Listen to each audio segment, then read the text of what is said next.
Good afternoon, folks. This is Gutrend here, streaming to you live. I'm getting ready to do my dungeon run series. I've got the wife here. Say hello, wife. Hey. She's going to be moderating the chat and helping me on anything she needs to help me on. As I get further and further into the instances, she'll probably also join my run, so that way I'll have two people instead of one person for pesky instances like Dragon Soul and Siege of Orgrimmar and some of the raids in Pandaria that might require more than one person. We'll be getting into that, obviously, further into streaming. We're not going to be streaming the whole thing today. Of course, there are way too many instances in order to do that. So what we're going to do is we're going to go instance by instance and complete every quest found within the instances. For that purpose, I'm going to put on the low-level quest search. Now that's going to pop up a bunch of quests. You know, quests here from Vol'jin, quests here from the Spiny Lizard. No, anyway, it'll pop up a lot more quests than the ones I'm actually going to be doing today. So don't freak out that I'm deliberately missing quests. When I was doing my leveling up to cap, there are certain zones I completely avoided. There are certain quest lines I chose not to do. But additionally, on top of all that, I also chose not to go inside any instances whatsoever and make the level up a clean questing stream. So because of that, this character hasn't done any of the instance-based quests, and any quest I can get inside an instance will be in their entirety waiting for me when I get there. Now, admittedly, I'm level 100, but this is actually a good thing. It allows me to concentrate on the dungeon quest interactions. In other words, the methodology needed to complete certain tasks inside the instances. But also, at the same time, not having to worry about mobs.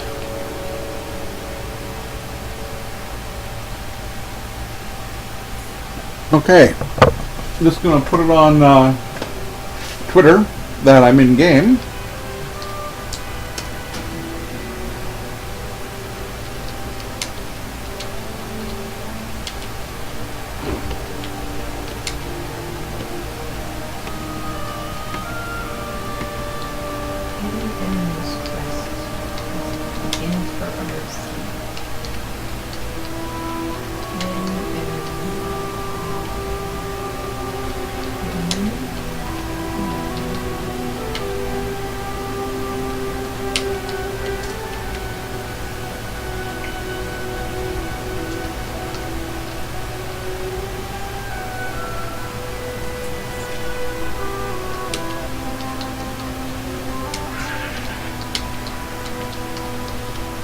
Twitch.tv/Gutrend.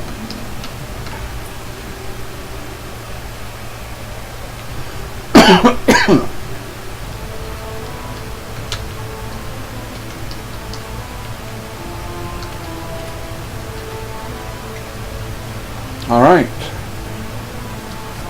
So there's our tweet. Now, on Twitch, you're going to see this whole video as one. But I'm also going to be breaking it down into highlights. And each highlight is going to have me sitting outside the instance entrance portal, and will end upon me killing the final beastie. So for the purposes of the actual live stream, I'm going to be doing all the traveling between instances and selling of the trash for gold between each instance, just to make sure I've got a fresh, empty backpack at all times. And every instance run will be unique and individual. They'll be broken down and posted on YouTube, on my YouTube channel. That's Gutrend at YouTube. I'm also found on Twitter at Gutrend. I've got a Facebook page for Gutrend. I've got a Tumblr for Gutrend. I have I can be found at IMDb as Gutrend. I've got Instagram with Gutrend. I'm the YouTube channel. Of course, you could be watching this on the YouTube channel, so obviously I can be found as Gutrend on Twitch, twitch.tv/Gutrend. So, you know, there's lots of different ways to find me, make suggestions, send me information, tell me what you want to see from here on out.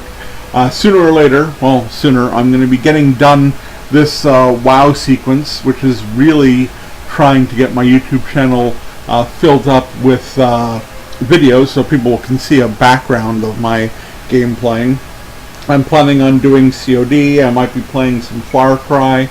Might be playing the new Assassin's Creed, which is Unity, I believe it's called. I don't have that yet. I could be playing Destiny. I could certainly play Sunset Overdrive. That game frickin' rocks. I only have the final boss to kill, but I'm willing to restart the game with a new character to play that because that game fucking rocks. Watch Dogs, I could be talked into playing again. I could be playing Grand Theft Auto 5. I have it for the 360, but I do not have it for the One. So I could always get that and get more achievements. Achievements are fun. Says the achievement board. Yeah, I've never completed Fallout New Vegas, and that could get me ready for Fallout 4 when it's coming out. I'm even willing to go back and play the original Brothers in Arms games. They're excellent. Love playing with those. What else? Darksiders 2, the Batman Arkham Asylum, love that game. Oh, wow. I already mentioned that. Tomb Raider, the reboot of the franchise on Xbox One, love that game. I love any of the Lego games I'm willing to fart around with. So, you know, feel free to send me requests for Xbox titles right now. I still need a capture card in order to get everything going properly for any consoles before the 360. Right now I don't have the finances for the Sony or the Nintendo consoles. That's why there's a big ass donation button on my Twitch page. Please feel free to send a couple of bucks this way. The money will 100% go back into streams that will allow you to see some cool shit. That's basically what I can... Oh, I'm also a big fan of the Beatles rock band, so if you want to see me fart around with that, I don't mind that. I love to do a Call of Duty 2 run through from beginning to end. I enjoy the hell out of that stuff.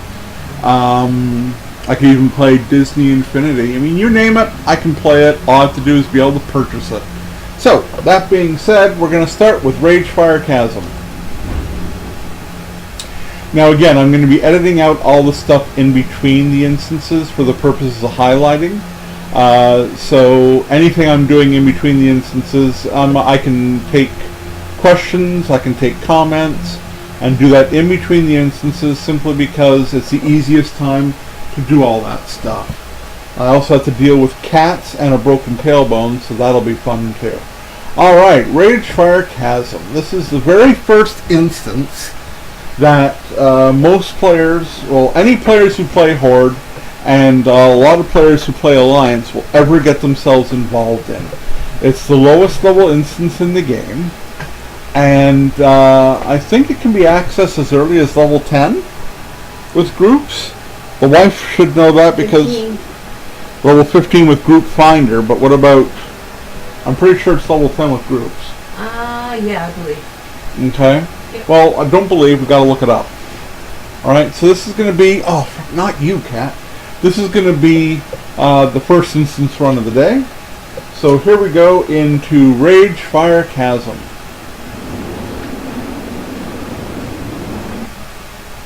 Alright. There's our objectives there on the side. Here's our quests from inside the instance. It is level 10. Excellent. Thank you very much. Thank you very much. That's perfect.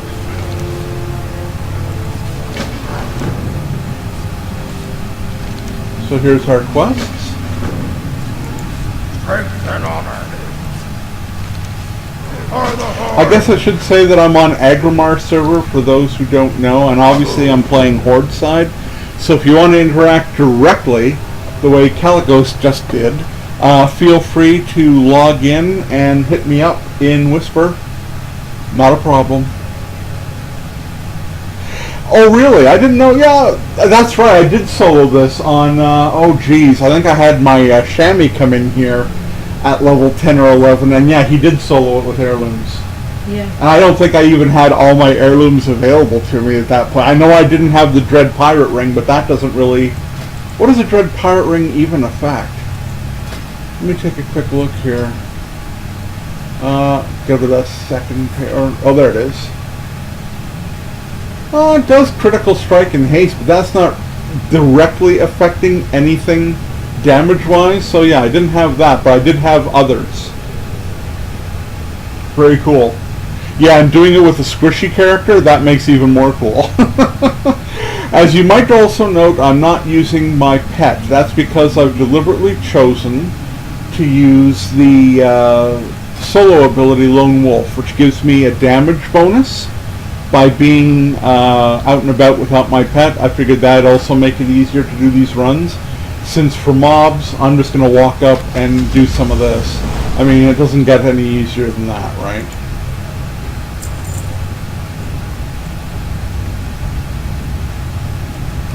It's going to be all insta-kills. Now, I know that people might be interested in seeing these done at level, but you know, there are so many streams and videos on YouTube of people who have done it at level.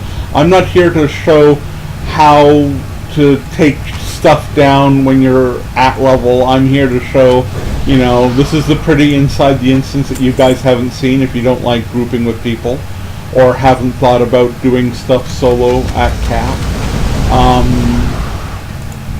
I'm also here to talk about the differences. Now, it's funny because the very first instance in the game also happens to be the very first instance that really has major differences in it. The game changed this instance, I'm pretty sure, around Cataclysm. It added quests. Would you get those things off my... There we go. It added quests and removed quests. The quest that this originally had involved going on a tangent off the main path. The main path, okay, so far I've been following the main path. And the main path goes around up this hill. Okay, the suspicious rock was never there before. That's new. Now, if you're looking at the instance and really want to follow all the pathways, see this pathway here? This pathway, I don't even know if it leads to any mobs anymore. It's very possible it doesn't. Let's put on an aspect of the cheetah. No, it doesn't. Oh, no, it doesn't seem to lead to any mobs. But what this was part of an instance quest. This cave right here had a quest redeemer in it for one of the quests. Now, I can't remember what the quest was, but this is obviously there's no mobs up here anymore. And I bet that, I mean, if you look at the map, you can see that the paths are still there. The paths used to link up. This didn't break off and stop there. It used to actually link up by going over the main path in. And over here, there was a boss up here at the end. I'll show you that as we get over there. And there was, oh geez, I think there was another path up over here somewhere. But this room right here, yes, did have a redeemer in it. There was no extra boss, but there was a redeemer there, a quest redeemer. I'm just going to quickly support the other side here and show you the other path. And people who play this instance now don't even know that these paths exist unless they lose focus and concentration when they're trying to walk out of the instance and accidentally find themselves, oops, going the wrong way, accidentally find themselves wandering on a path going the wrong direction. So, I don't know if that's as interesting to people as it could be, but yeah, they changed the actual infrastructure of the inside of this instance. That's the very first instance. This is not the only instance that got altered. And again, I'm only guessing it was altered in Cataclysm. This quest, which is, where is it here? No One Left Behind. Rescue the Scouts. I've already rescued one by killing the first boss. He was being attacked over here somewhere. This quest didn't even exist at all in any state. So this is all well, I'm not going to say brand new now because this is probably since Cataclysm and we're a long way since Cataclysm, but this quest is new since vanilla. Just in case anyone's interested. Alright. Oh yes, these lava things. I can run right through them. For the sake of doing a purist, I'm going to deliberately stop and wait. Go away, lava. Shoo! There we go. Okay.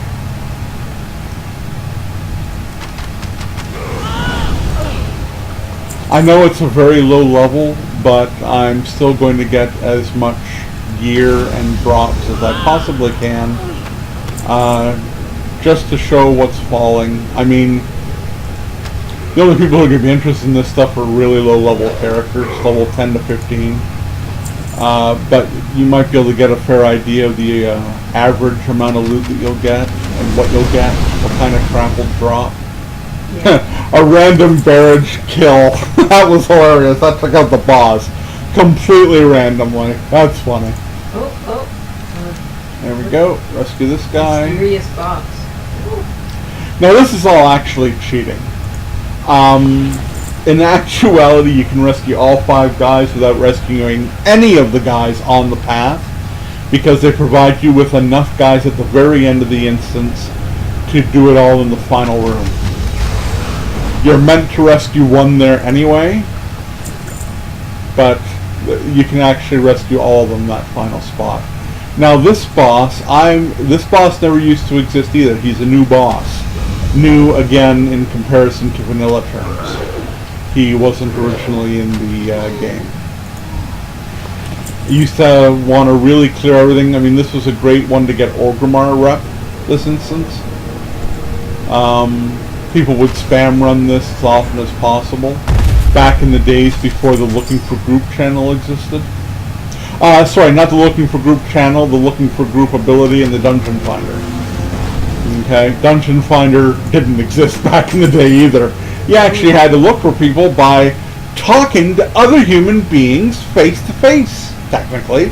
And, you know, maybe even learning a bit about them or where they're from and being all friendly and shit, and then asking them, hey, you want to run an instance? Yeah. The social aspect of the game has been removed greatly by this little button right here, because now you can pop in to look for group, assuming you knew what the mechanics, or rather know what the mechanics of the boss are. You could just go in and kick everything's ass without actually having to do any talking whatsoever. You don't need vent. This is including raids. Even in raids, I've seen people that aren't in vent, aren't using TeamSpeak inside the game. They're just wandering out and doing raids without any interaction socially whatsoever. So, way to go, Blizzard, cutting people off from other people since 2005. So yeah, there used to be a boss up here. That's obviously been removed. The whole use of this, I mean, they've got more instance in here than they need now because they've nerfed it the way they have. So I'm just going to crawl around in here. I'm not going to worry about all the groups because, I mean, let's be honest, I don't need to kill everything in here. It doesn't need to be a full clear. I'm not getting rep for anybody. I'm too high level to do that. Alright, so here we come to the final dude. Oh, I left a guy. Wait a second. I will come back here for just a second because there is another guy who's hanging off the edge. Right in front of me there, you'll see him. Here he is. I'll show you on the map exactly where he's at for reference. Okay, he's right in this spot here. And you can rescue him as part of your 5. There you go. But in actuality, you can just simply go right to the end of the instance here. And there should be enough guys in the cages. 1, 2, 3. There's 3. Oh, maybe you will have to find a couple en route. Okay, but you can find 3 of them there. Oh, you're so cheating. You're looking around the boss while he doesn't attack you. Remember how far back we had to stand last time? It's so that's because we were doing it at level. now. That's because we were doing it at level. Run where? Run who? Run home. Go run yourself down. Ooh, 8 silver. As you can see, I'm gonna make a lot of money turning in these quests. 8 silver. I can Look buy. at that, you're I can buy Flight in Pandaria now. Okay. There we go. And that's 5 whole dungeon quests completed. Now how's that 5? I didn't complete them. I only did 4. That's weird. Okay. So all our quests are turned in. The dungeon is complete. Therefore, I am effectively done this instance. And I'm just going to leave it here for a second. That's a good place to cut the video. And then I'm going to... I don't want to have to go to War Spear all the time. Should I run... Where's my next instance? Wifey? What's next on the list? What's number 2? Oh, I'm petting a kitty while I'm waiting. What's instance number 2 on the list? Why don't you have it open as a tab already? Why isn't it sitting there as a tab that's already open? What's going on? Oh no. No, I'm serious. I didn't have it because, you know, my just answer the question. Dead Mines. The Dead Mines. Okay. Well, actually, we don't want to go away from Orgrimmar for the Dead Mines because the fastest way to get there for Horde without being in LFG is going to be to use the Gromgal. You miss people. Like I said, I didn't need to do a full clear. I'm doing it now because they're en route, because I have to go back this way anyway, and hey, I might sell some stuff. No, if you're doing it professional, you have to kill everybody. Bullshit! You made us do a full clear the last time we did this. Okay, now anybody who knows their instances in Warcraft are going to side with me in about 2 seconds. Are you ready? I'm not doing a full clear of Blackrock Depths. I'm not doing a full clear of Lower Blackrock Spire.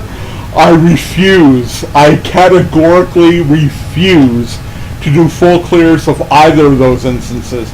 I'm not doing a full clear of Alderman. I'm not doing a full clear of, oh Jesus, at least one more I can think of. It can't come to me. The name of it won't come to me, but there are instances I'm not doing. See? Caligos knows his instances. There's no way. I will kill every boss in those... cheating. Bullshit. I will kill every boss in those instances. I will. I'll go after Voon in Lower Blackrock Spire. I have no problem in doing that because people are going to want to know the fastest way to get there because there's a quest that requires that you kill him. I don't have a problem doing those. But, full clear of every mob? That idea can suck some cock. I apologize, but it is not happening. It's not. It's just not happening. I already have agreement from a veteran of the game as well. See? We know. Of course he's on your side. Because he knows what it takes in order to clear the entire instances of those things. Yeah, That's stupid. Why don't you tell me to also complete the quest that requires me to open every relic coffer in the frickin' Blackrock Depths? Yeah, I could do that too. It ain't gonna happen. I could sit there and grind every single mob, and then when I end up completing the entire instance and don't have enough keys, I could leave the instance, reset the instance, go in, and grind every single mob a second time. I'm on the wrong tower. But I'm not gonna do that. I'm not deranged. I'm doing this for people to see what the instances are all about and to get a good idea of what kind of loot drops. And for those who don't like doing runs with other people, I'm showing them that, yeah, doing them at 100 is worthwhile because you get your achievements out of it, which is always good for an achievement whore like myself. And on top of that, you can also see all the pretty, because there is some artwork. I mean, I'm sure the Caligos can also agree to that. There is artwork that is absolutely gorgeous that can only be seen inside instances. A good example is the Arcatraz in Burning Crusade. The Arcatraz has some absolutely gorgeous rooms. I'm talking about the ones with the see-through floors, and you can see the electricity arcing all the way down into the depths. That's some pretty graphics. And you can only see that if you do the instance. And so that's the other reason I'm doing this, to show off Blizzard's artwork. Okay. You know? But I'm certainly not doing these runs in order to kill every single boss. Yeah, Burning Crusade really. Tempest Keep is pretty too. Tempest And Keep some will plateau. Oh, don't worry, I am doing all the raids as well. better. Yeah. No, I'm soloing everything I can, including Dragon Soul, which I have yet to actually properly complete because I still don't have the mechanic down for the flight on the back of Deathwing. I still don't have the mechanic down properly. I know I have to stand in the patches and make sure I don't get thrown off when he rolls, but I have yet to do it successfully, which sucks considering I've been playing the game for all of the 10 years it's been out. I still can't get that raid mechanic down. I don't know if I can do the Siege of Orgrimmar solo either. I've never actually been inside that raid. And I've only been in Dragon Soul once. But I'm going to read up on both of them. I'm pretty sure you can access the Siege of Orgrimmar from the terrace above Mogashan Palace in Pandaria. And that's what I've been told anyway. I'll be looking into that. I mean, obviously I'm not going to get anywhere near Pandaria today. I'm running a bunch of the not the Burning Crusade, sorry, the vanilla raids today. And I'll get into that. BC will probably be the next stream. Wrath will, oh god, I'm going to have to do the Oculus. I don't want to do the Oculus. No, well, you said you're doing it. Oh, that means learning all the stupid mechanics for the frickin' dragons. Oh, that's gonna suck. Yep. At least I'll earn an achievement because I'll be doing it solo. Anyway, okay folks, so we're getting ready to do the Dead Mines. The Dead Mines are located in Westfall, which I've done a wonderful job of revealing for everybody. You can tell the only part I've revealed is the part I'm at now. Coincidence? I think not. So, in order to get into, I'm going to pull back here just to give a better view of everything. In order to get into the Dead Mines, you have to follow what's now a really pussified route. When Cataclysm... Would you move, kitty? When Cataclysm occurred... Get out of here. Sorry, folks, having trouble with the cat. Okay, when Cataclysm occurred, a lot of changes happened. First of all, you have this little thing of whirling crap. That's wonderful. Plus, Sentinel Hill, as you can see in the distance there, has become a fortified town rather than a couple of tents and a tower on a hill. As a result, the storyline for this area has changed.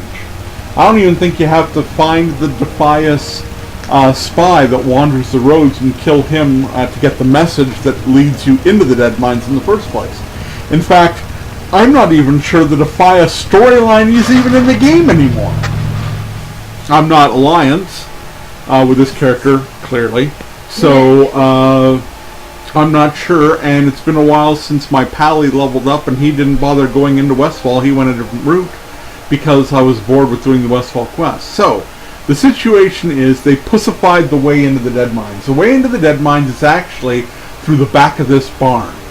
This barn is located near the blacksmiths, as you can see, not too far away from the town hall, which isn't really a town hall because everybody's supposedly dead, but now all of a sudden there's a lot of yellow guys here.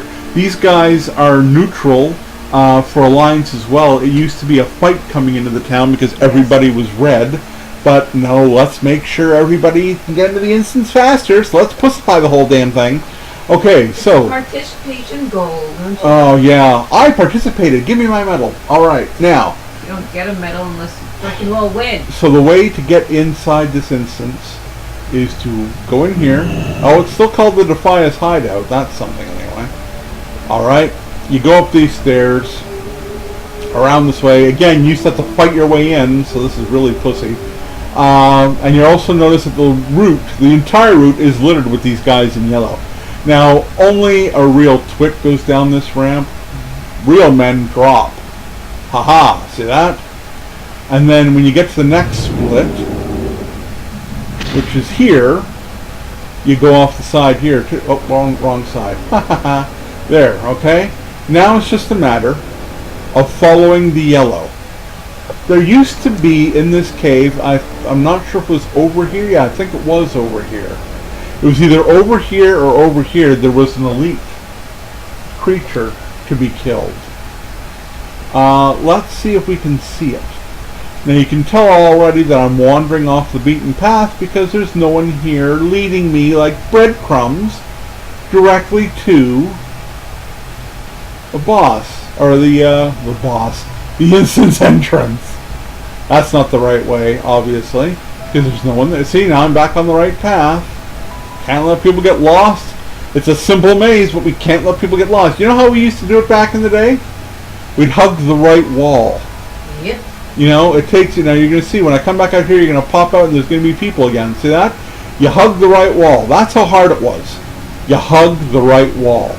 You hug the right wall, you make it all the way to the end and right where to the instance entrance. Okay, that's a dead end, so you can't go in there. So you hug the right wall, and you hug the right wall, and look where you come out. Okay? I'm hugging the right wall. Look, notice all of a sudden I'm following the way they're leading me. And there's the instance entrance right there. See? It's not that hard. It's not that challenging. Why make it hard and challenging? It's rather simple. I'm going to go back and see if I can actually find out if there's an elite down here. Why? Because I'm being ornery. This will all be part of the actual stream. Was there anybody down here? No, there wasn't.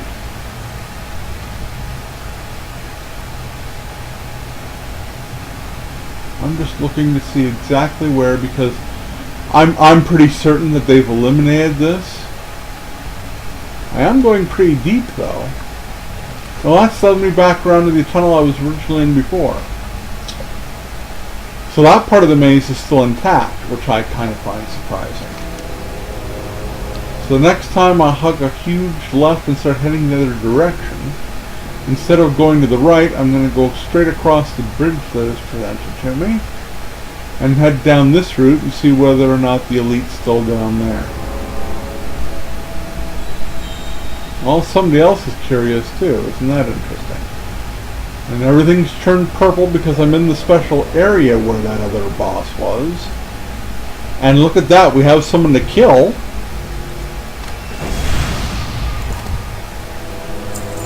Undead Dynamiter, but these guys aren't rare or elite or anything else. And we've got nothing. Wow, nothing. I would have thought there was a boss. Let me just ask this guy.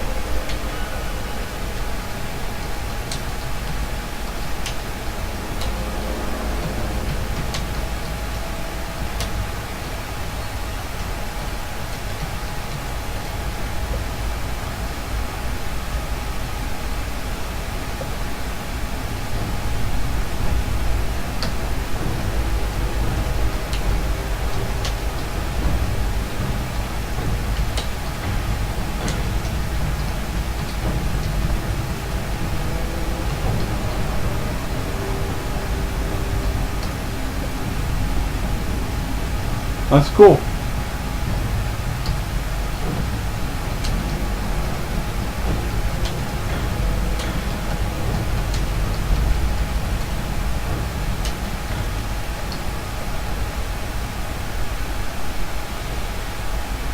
There we go. Alright, so that's cool. So at least there is still something down here. That's good to know. Alright, so for folks who want to find that rare, now you have a really good map of how to get to it. Basically, go to the dark area on your map at the bottom that curls. It's the next spot over from the actual entrance of the instance.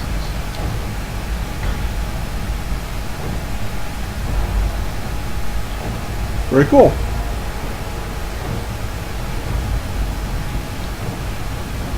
Alright, let's get back on the path we need to take in order to get into the instance itself. Dead Mines is also an instance that's been changed quite a bit. Got lots to talk about the Dead Mines. So since I'm doing this all as a stream, I'm just going to waltz right in. Sit right down. Daddy, let your mind roll on. Okay, sorry, that was bad. I couldn't help it. Okay. First of all, the Shattered Hand Assassin that's right here used to be the quest giver. That's number one. Number two, there didn't used to be a pussy teleporter for people who were coming in from a horde. I don't even know where this teleporter lets out. I'm not getting in it to find out. I've shown you how to get there by flight. You used to have to get there by swim, of course, because you couldn't fly. There was no such thing as flying in Azeroth back in the day. Alright. There we go. Getting all our quests for kills. They've changed bosses. There's a lot of changes. Okay. Change number 3 is these explosives. Okay. There never used to be guys throwing crap, and there certainly never used to be cannons. Oh, you get to pick where the teleporter takes you? Oh, it's one of those. Okay, yeah, those were definitely introduced in Cataclysm. The first instance in Deepholm, what the hell's that called? Stonecore, I think, has a teleporter right inside its instance entrance, which takes you to just before the second boss, which is a dragon that flies. Okay, so it's one of the wiping teleporters. I was unsure as to whether that was like the teleporter that gets you from Booty Bay into Nomergan. But obviously it's not, because it's not. So there. Thank you for the information, Calgos. I appreciate that very much. So as you can see, I've gotten there's also a repair dude there, or Vendotron. Seriously? They're actually making it so you can repair without even leaving the instance. How much hand-holding do low-level characters need? I get that the instance can be accessed by characters who haven't yet actually signed up for the game. I know that you can play up to level 20. Isn't that right, wife? Yes. Emma says, yeah, you can play up to level 20 without actually owning the game, as kind of like, here, have a taste of what the game has to offer. But still, putting a repair anything inside, I don't see one in the inside of Wailing Caverns, and that instance is way more of a pain in the ass than the Dead Mines is. Anyway, okay, the next thing that's new, yeah, don't they ever. Well, you know, it's an Alliance instance, basically, right? They're the ones who need the handling. They always have. Horde has always been less of a, here, come here, little Timmy, go do this way. Horde's always been, you know, you can go 5 different directions, pick a direction, go have fun. The Alliance has always been about hand-holding. Anyway. Okay, so these cannons never used to exist, obviously. And the ability to get into the cannons, there is, where is it? I'm not seeing it. It might be in the next room. Or it could even be this one. Maybe if I take it away from these guys. Let's find out. Let's kill a bunch of dudes, for the purposes of checking and seeing whether I'm right or wrong. Yes, I am right. If you kill some of these idiots, you're then able to hop into the cannon yourself and kill more idiots. Look at that. See, it's cool, but it never used to be this way. This is new from Cataclysm when they altered the instances, blah blah blah. Don't know why they bothered. Can I even fire that place and do damage on these guys? No. Well, I better get out before these 9s and 10s add up to real damage in about a year and a half or so. Okay, so that takes care of that. So that's a little mechanic you need to learn. Just kill the group at the cannon, and you can use the cannon to kill more. You have to aim at the ground. You can't just aim at the creature. The ball has to have somewhere to land. If you aim at the creature, more than likely the ball is going to sail over them and land further away than you want, and probably do 0 damage whatsoever. Okay, Ogre Bodyguards, they're new as well. Don't really care. They're easily killable. They only have 1,000 hit points for a character at low level. Again, if you can solo Ragefire Chasm with heirlooms, that means you can probably solo every instance in vanilla, as long as you're, let's say, 1 or 2 levels higher than the bottom line ability to get in. So, what do they say that the Dead Mines is for lowest level wiping? Lowest level. Lowest level for Dead Mines. 15. Okay, so you probably be able to solo it at 16. Definitely be able to solo it at 17 if you're fully outfitted with heirlooms, because heirlooms are meant for you to be able to do exactly that type of stuff. So, yeah. One good thing to do, though, if you want to learn how your character works, or that's not the right way to phrase it, if you want to see if you know how best your character works, you should be soloing some instances like this just to make sure that you have your shit down. I highly advise that. Back in the day, it was all about killing elites in the overworld that were at the level or a little bit higher than your level. I used to go to a spot in the game that no longer exists in the Alterac area, the Alterac mountains. There's a couple, I think I've shown this in the video that I did when I was actually leveling up and flying through the zones, because it's a zone you don't go to anymore. It's now part of the Hillsbrad foothills. The Alterac mountain area had it has the ruins of a castle. Can't remember if it's Alterac, if it's meant to be called Alterac Castle, or what the heck it is. But that's a lore question, and I'm not up on my lore. I apologize. But the area used to be filled with ogre elites. And for fun, I used to take my original rogue called Stalkerus, who was Alliance back in the day, and I would go up there and I would kill elites to check and see if my prowess was good. See if I knew my rogue well enough to be able to, well, it's a good way to test. I was doing that in Burning Crusade as well, taking Gutrend, the original actual Gutrend, out and about, and deliberately killing elites in Terakar Forest. Right at the edge where it's falling into the Nether. I used to do that. Just to test and see whether I was good enough at my character. Now down, I do still do that occasionally. Down here, there used to be a rare boss. It's possible the rare boss still spawns. But regardless, this chest is always here. The chest wasn't always here. I think the rare boss dropped items that were worthwhile, but only if the boss was there. So now the chest is there even if the boss isn't, and I don't know for sure whether the boss actually shows up. So for the purposes of this run, we'll assume the boss does show up, but I have absolutely no knowledge for sure as to whether that's true or not. But the chest being there certainly gives you a reason to go there. So I would assume, based on that logic, that there's a very good probability that boss still pops. Probably easy to look up on Wowhead. Wowhead is the website of choice for people trying to look up information. Always look in the comments section on Wowhead. The comments for whatever you're looking for, and that'll give you as much detail as possible about certain sections. Alright, the Masked Room. They changed this boss as well.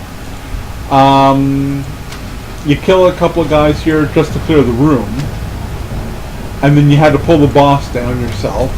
But now I think the boss comes down. Oh look, there's a teleporter that Caligos was mentioning. There's a teleporter in. Isn't that interesting? So I can understand a teleporter like that in Nomergan. Because that instance, and that's one that I'm sure as hell not killing every mob in. Holy crap. Just the thought of killing every mob in Nomergan is enough to make me want to weep.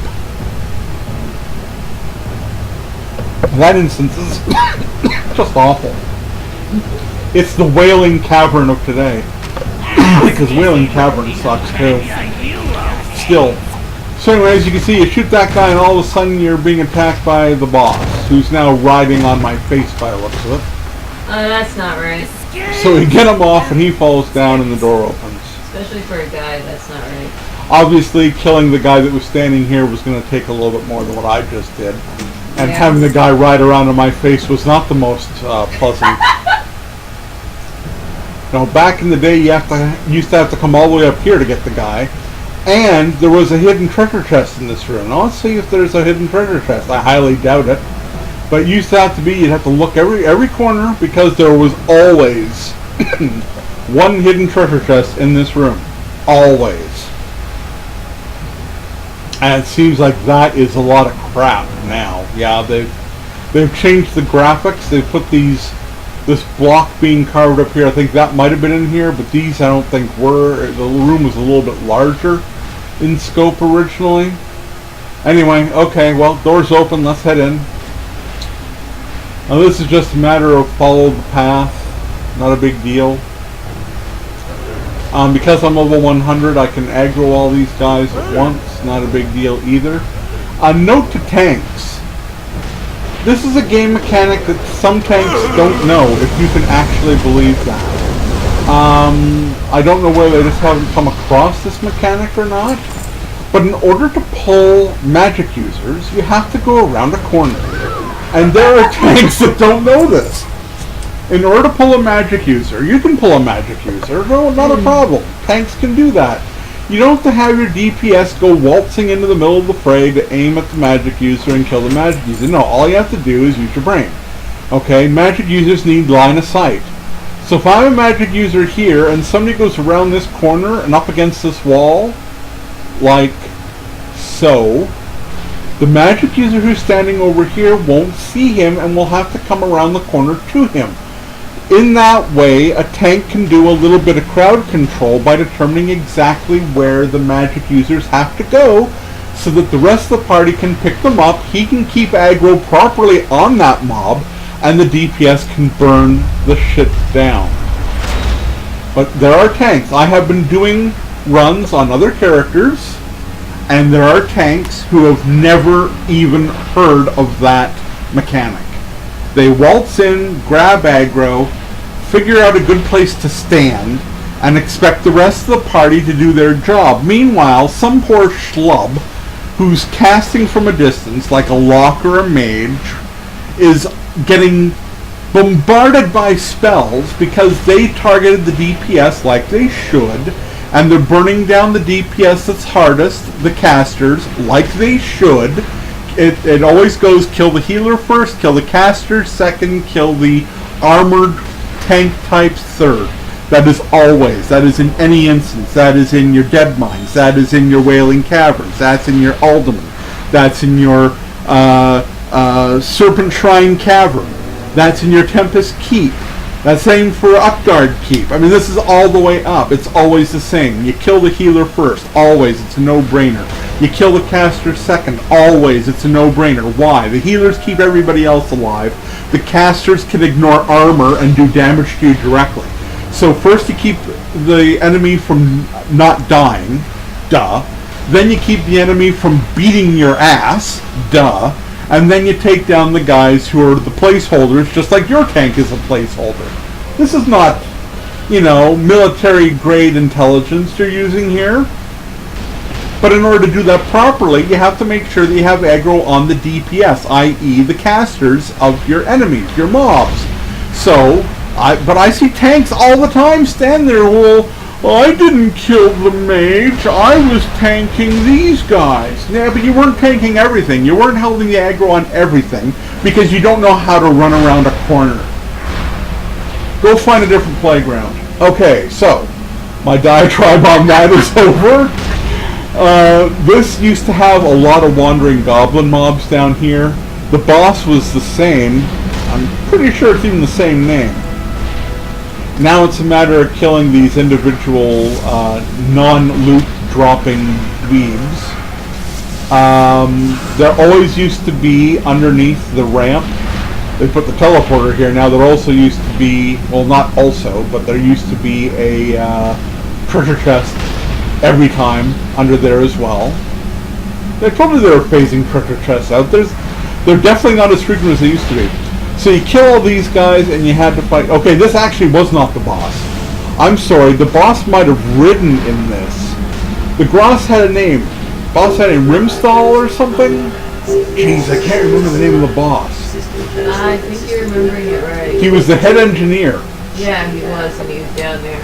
And his last, you'd fight him over here too. It wasn't in the center. No. You'd fight him right by this door, so that when he died, it made sense the door would open. Yeah. Now it doesn't even make sense. The door just pops open. Oh, look, a door. Enjoy. Why? Don't know, but that's how it is. The coarse blasting powder that I'm picking up here is an engineer item. they're the only ones who would have any reason to open up the box of assorted parts in this instance, so now you know. Okay, now we're actually getting somewhere. You thought this was going to be a boring instance because it's the Dead Mines. What could he possibly talk about for the length of time it's going to take him to run a tiny little instance like the Dead Mines? Well, surprise, surprise, there's lots to say. Because Blizzard can't keep their fingers out of good instances. Dead Mines used to be the one you'd run in order to get wool. Back in the day, in order to get rep with the major cities, you had to bring them cloth. First you had to, you didn't have to bring them linen, you had to bring them wool, and then you had to bring them silk. And this was the first instance that really gave good wool. So the Dead Mines became a haven for people doing a lot of instance running and rerunning in order to get... My vision of the target is obscured.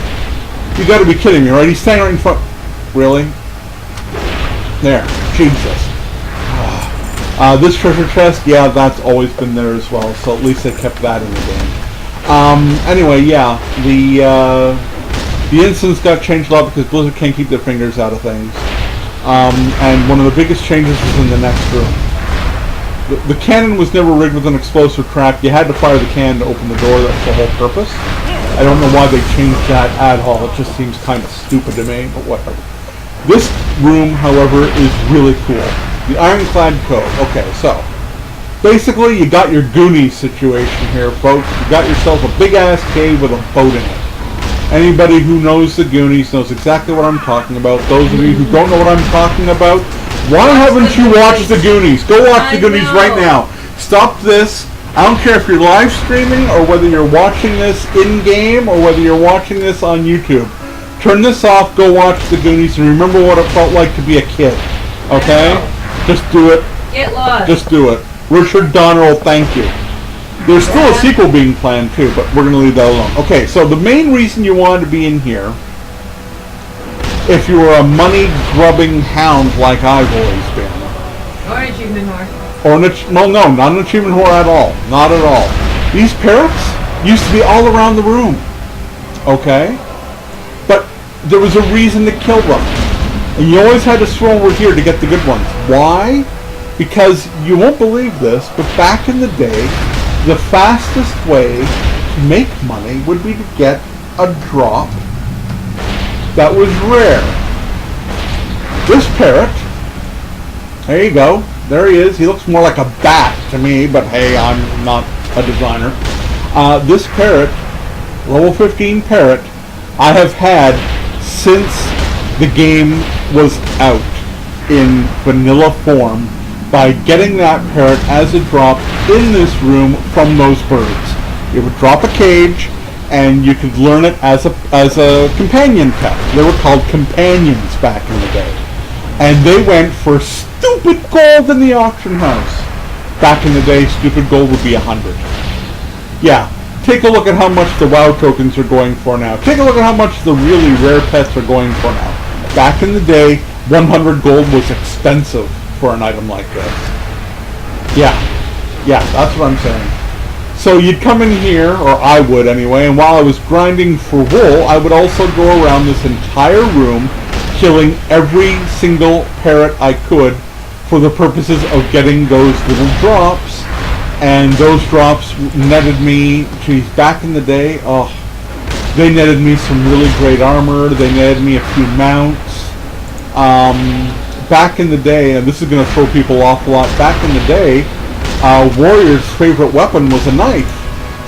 A warrior that was equipped with a dagger and a shield was a force to be reckoned with, folks, because back in the day, a dagger, because of its quick hit ability, allowed you to do more hitting as a warrior. Therefore, you'd be able to advance your rage faster and keep aggro better by using a knife, because it was simply faster. There were no one-handed swords that could compare to knives until the upper end of Burning Crusade raid content. It took until Burning Crusade before they started realizing that, hey, warriors are using daggers. That's kind of odd. Let's get them to use swords like they should.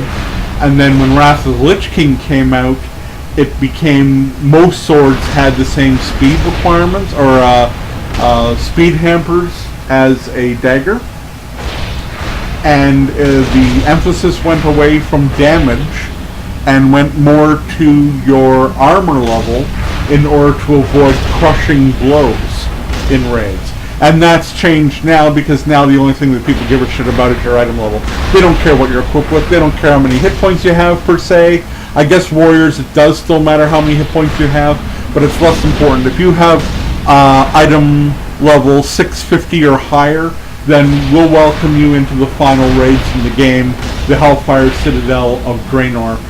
It doesn't matter what your skills are. Anyway, there used to be a great boss that used to be right here. What the hell was his name? Do you happen to remember the name? Mr. Beats, or Mr. It was Mr. something. Yeah. And he had a big, huge mace. He'd come out and smack you around for a while, and then he'd stun everybody. And he'd walk over here to these boxes and pick up his mace. And his mace had a name too, if you got it as a drop. Yes, it did. Yeah, and that was a lot of fun back in the day. That was a lot of fun. These cannons on the boat never existed back in the day either. At least, if they did, they were not usable. You couldn't, like, use them. And they weren't exploding stuff on shore either. Just in case anyone's at all interested. Yeah. Also back in the day, I'm going the unpopular route. The unpopular route back in the day, and the reason I'm actually going this route right now is to turn off some of these cannons because they're loud and annoying.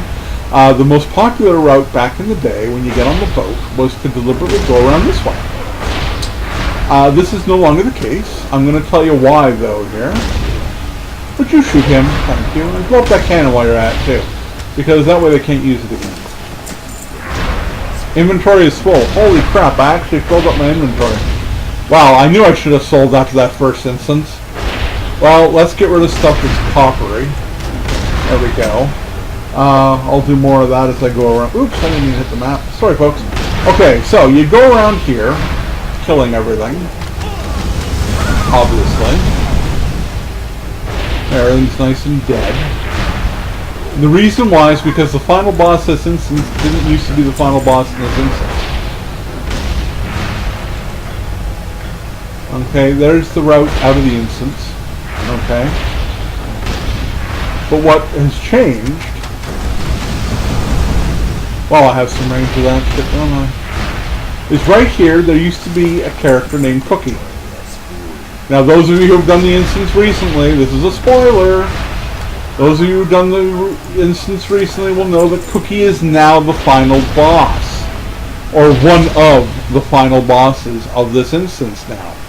Okay? Get rid of mana potions. Who needs mana potions? I'm a frickin' hunter, man. So what you do is you kill Cookie here as one of the secondary bosses. And then you would squeak underneath this cannon. Come around here. Kill these guys. And there, you're at the bottom of the ramp up. See how sneaky that is? That's how we used to do it back in the day.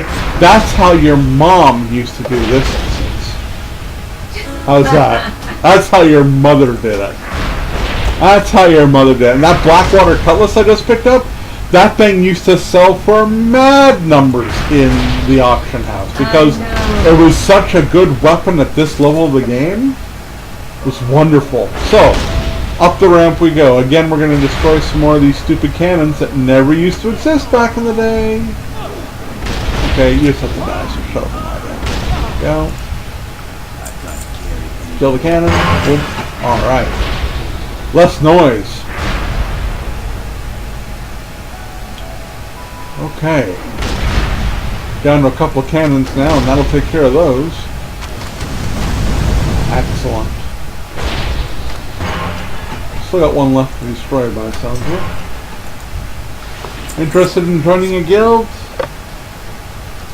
Sorry. No, and I'm in a dungeon. A live Twitch stream. You are rude and inconsiderate. Instance. No, he's not rude and considerate. He didn't just invite me. He asked me. Not rude, not inconsiderate. Very polite, actually. There we go. Nice guy, actually. I appreciate the fact.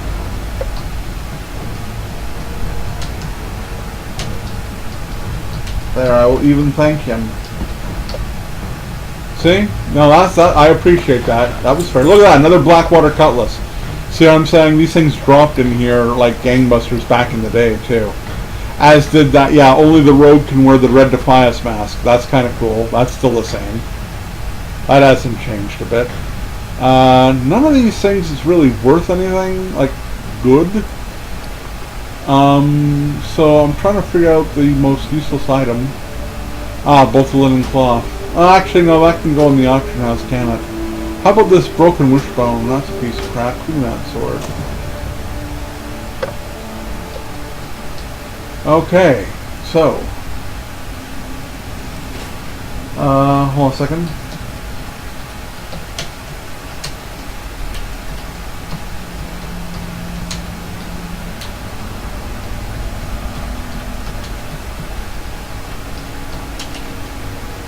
There we go. Now he knows where to find himself.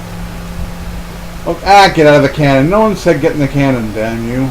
Alright, we said let's destroy the cannon. Alright, so the cannons are done. Everybody's dead. Let's go up here and do the new boss. Now. There, I might just gain myself a follower. Alright, so Admiral Ripsnarl, I believe he was the original final boss.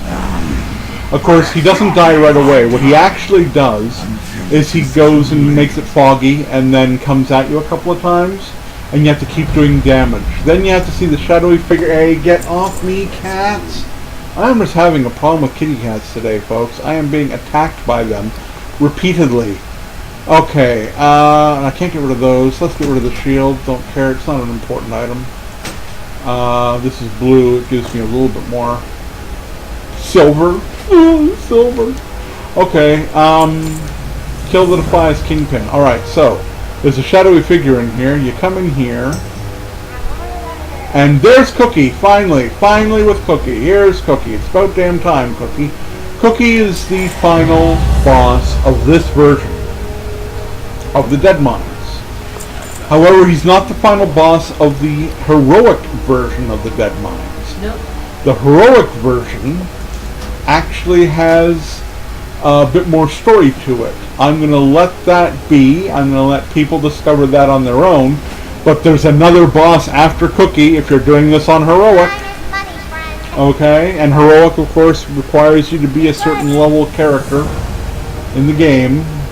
So, by all means, check out the Dead Mine. I have not shown you everything. I've left a little bit of mystery. Woo-hoo-hoo. Okay, what sells for the most here? The meat mallet. Give me the meat mallet. Thank you. And there should be one more to turn in over here. What? And there we go. Move it! Excellent. That takes us to the end of the Dead Mines. And of course the fast way out. Up the ramp and out. And I'll show you where that deposits you back in the overworld so that people will know. Takes you out in a cave. And that cave is overlooking, well, kind of overlooking the lighthouse, which is near Moonbrook, off the coast of Westfall. So you can't get in the back way. They make it so you can't jump up these things. I guess you could try to fly in the back way. I wonder what would happen if you tried to fly in the back way. Anyway, here you are, the Dagger Hills. Oh, I guess this isn't as close to the lighthouse. There's a lighthouse there. I guess it's not as close as I thought it would be. In fact, the light... Oh, no, there it is. Right there. Yes, hello. Yes, I see that. You said horrible. Okay, so there's the lighthouse. So I'm just going to stand here for a second to allow the break to cut between videos. This is for editing purposes on Twitch, for posting on YouTube.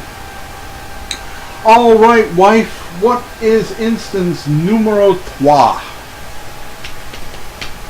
Number 3 coming right up. It is the Wailing Caverns. Oh, gods. Okay, folks. I love that reaction. The Wailing frickin' Caverns. He hates this instance. The Wailing Caverns has also been altered considerably. Okay, we're gonna get there the fastest way that I know how. I'm surprised Shadowfang Keep isn't number 4. I was hoping Shadowfang Keep would be number 4. Hey, okay, so we're flying back down to Gromgull. Flying back down to Gromgull base post here. See, I'm scooting around the edge. Okay, and there I'm in Northern Stranglethorn. Oops, heading the wrong direction. They've kind of changed the land a little bit, not a lot, but it has been altered slightly as a result of Cataclysm. They moved things around a touch. Never mind putting the big huge rend in the area, you know, the big huge this crap. But additionally, they also slightly moved the angle at which you go from place to place. Not a big deal, but it is notable that they've done that.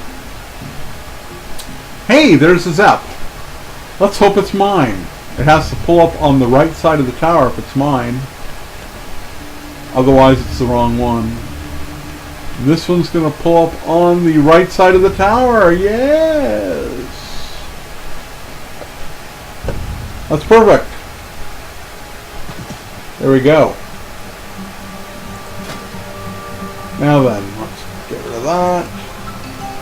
Again, this is stuff that's not really going to be seen because I'm editing out the in-between crap for the purposes of throwing this stuff on YouTube.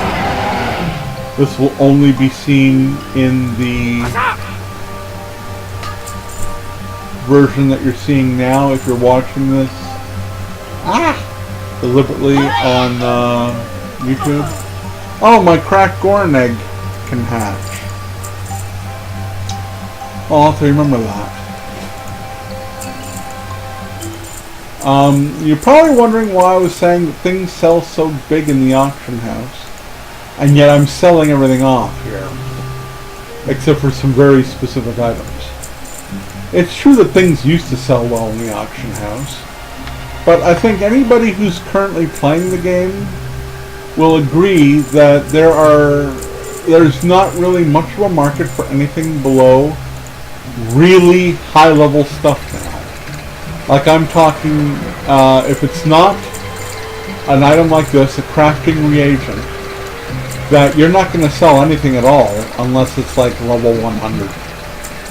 Or almost level 100. Or is a pet. Or is, as I said, a reagent like ores.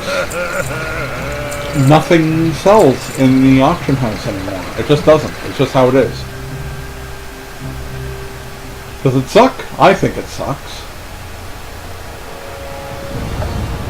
I mean, I think it's stupid. But on this server, anyway, nothing sells anymore. At all.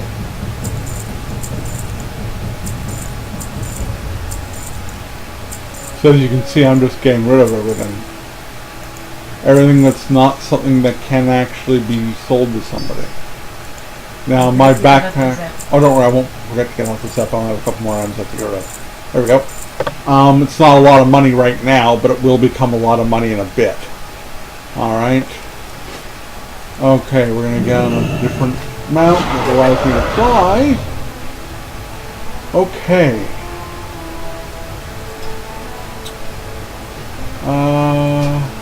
There we go. Sorry, don't know why I hit that. Ow! Ugh. Okay, sorry, that was lower back pain, folks. Alright, yeah, I could probably do an actual here's what I'm saying proof by going to the auction house right now. I'm not going to waste my time. Instead, I'm going to fly to the crossroads.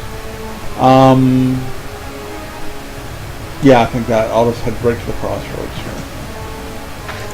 Blood and thunder. A lot of people might think this is wrong, but it's still faster in most cases, as long as you're going straight line, to use a flight path than flying even with your elite flight mounts.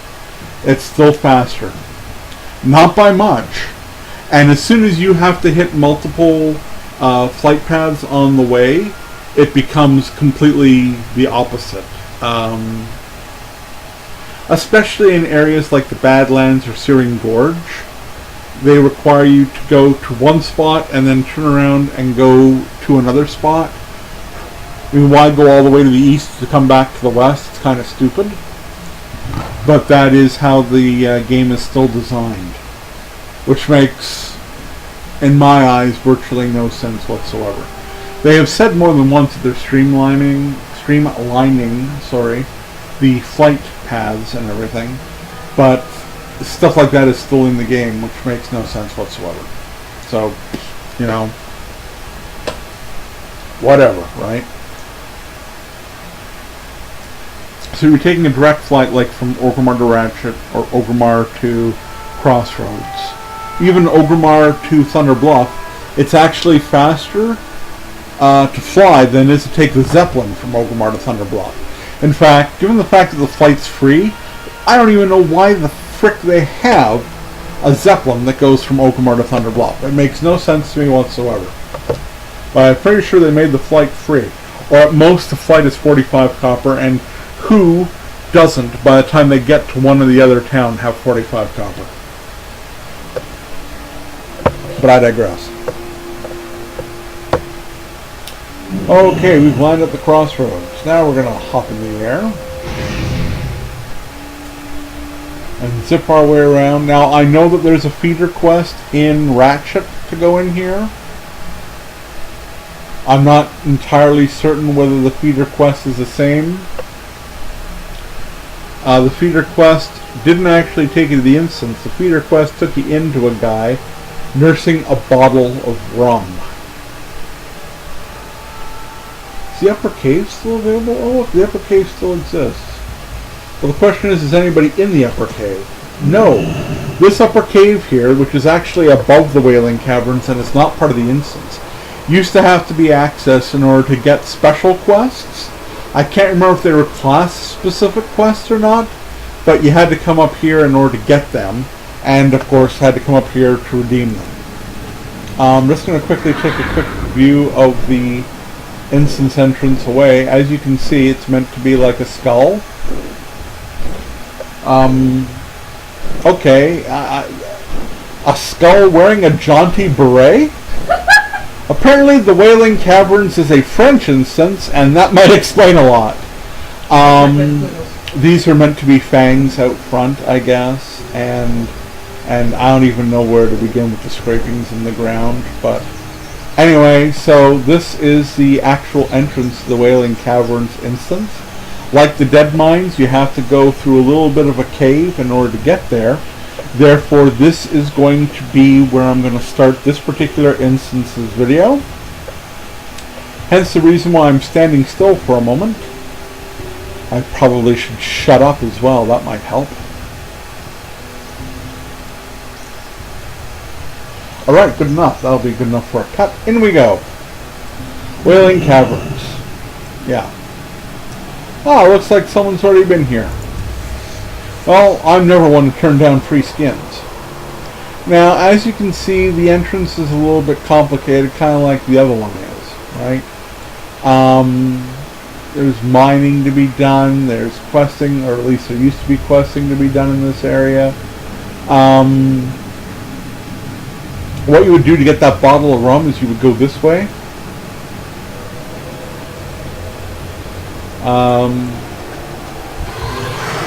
Fight some raptors, no big. I think the guy was over the edge of a... yeah, he was down here. In fact, there's his little hovel. He's no longer here, though. And I don't know if his bottle of rum is still here.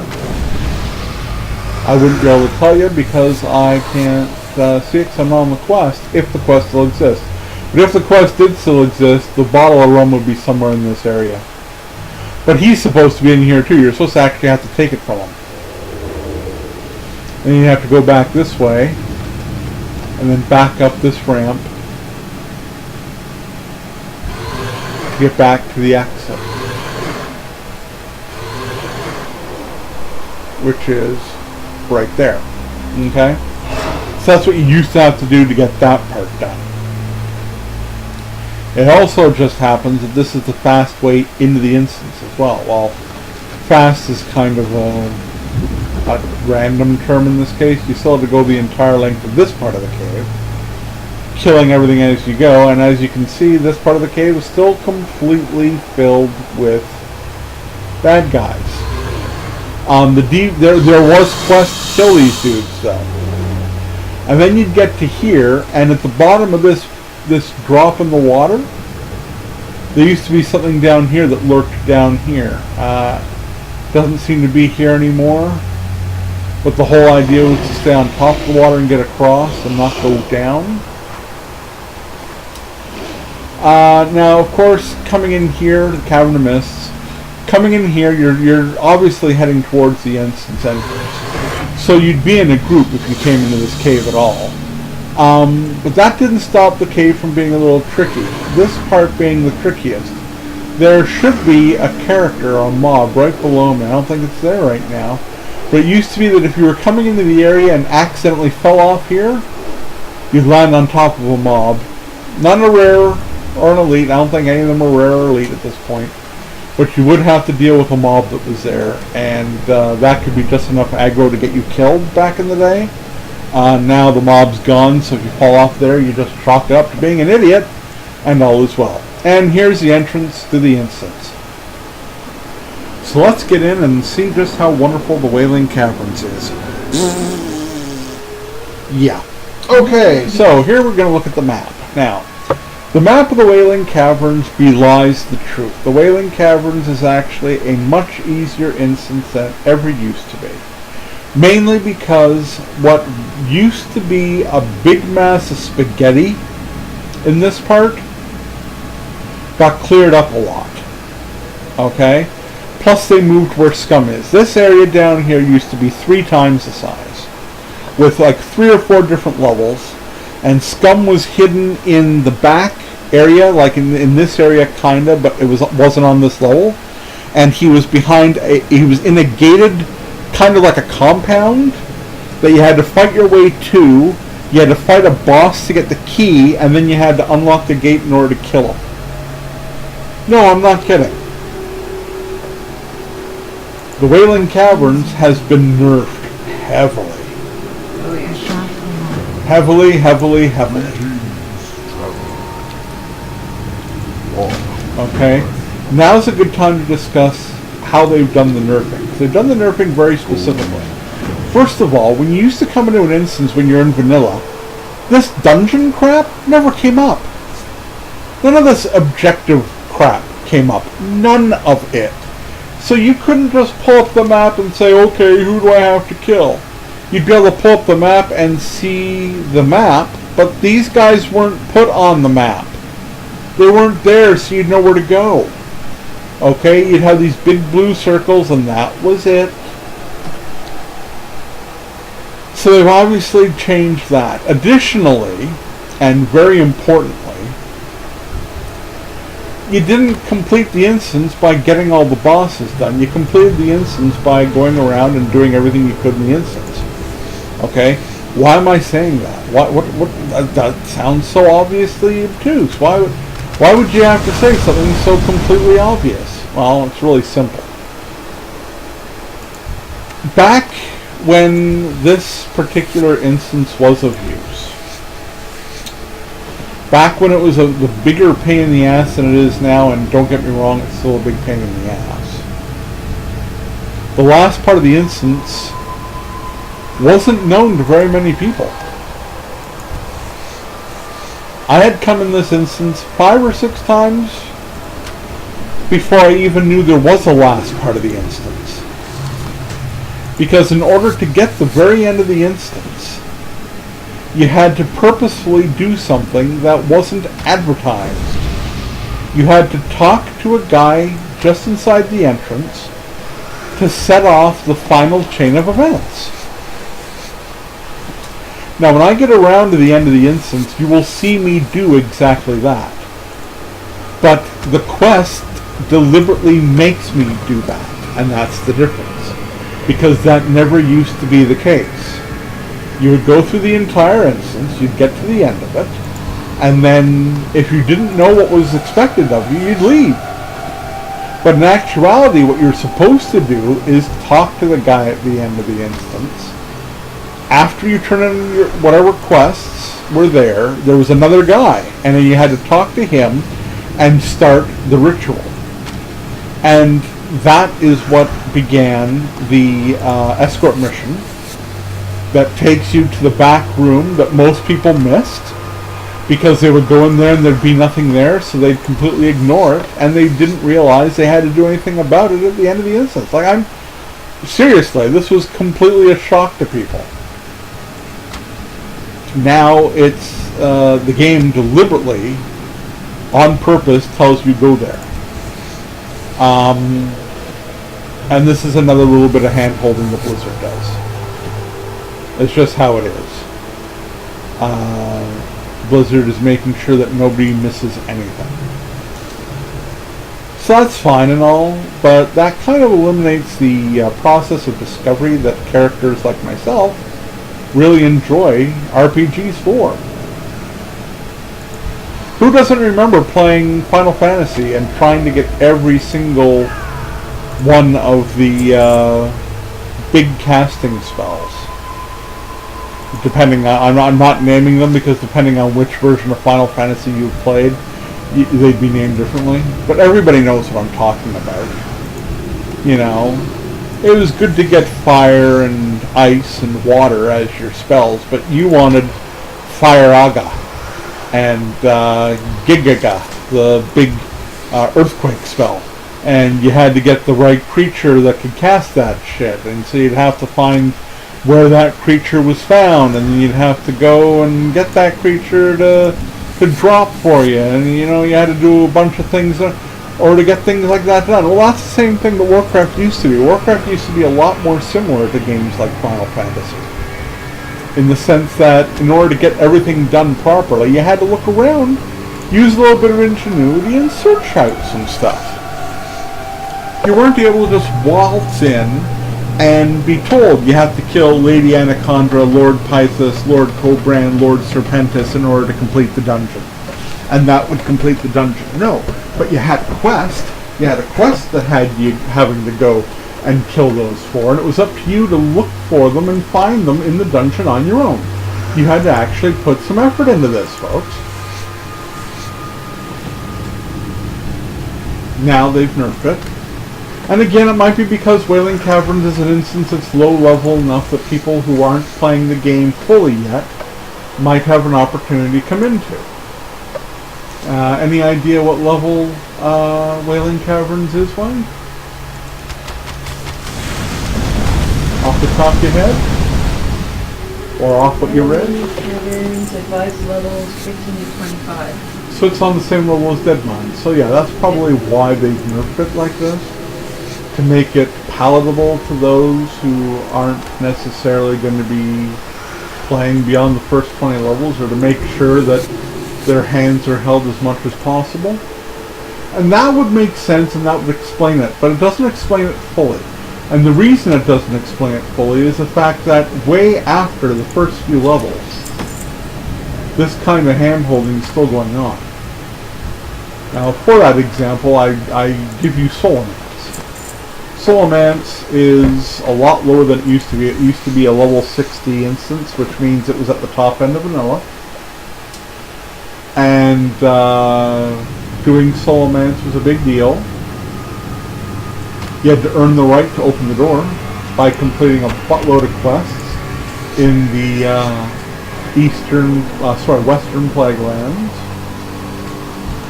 And it was hard. Involved a lot of plague stuff at each and every farm going across the entire zone. Was a lot of fun, but it was challenging. And when you finally got the key to get into Solomance, you felt like you had really achieved something. Yep. Now I'm calling it Solomance. It could be Scholomance, depending on, scholarly. So Scholomance or Scholomance. Depends on how you like to pronounce it. I pronounce it Solomance. I kind of roll the SCH aspect of it. So, sue me. Now, here's an interesting piece of information. Kresh's back used to be the first. Oh, it doesn't look like it's on that page. There it is. Used to be the first really worthwhile shield in the game, and Kresh didn't always drop it. So that was the reason why people used to come through this instance a lot, because there were some things you could get that weren't there every time. And that was one of the first real good items. Is that bag openable by any chance? No, it's not. It's a bag. So yeah, Kresh's back was the first really good shield that a warrior would get. Now this climb here, up to the top of this section of the dungeon, hasn't really changed over the years. To my memory, anyway. Still feels about the same as it did.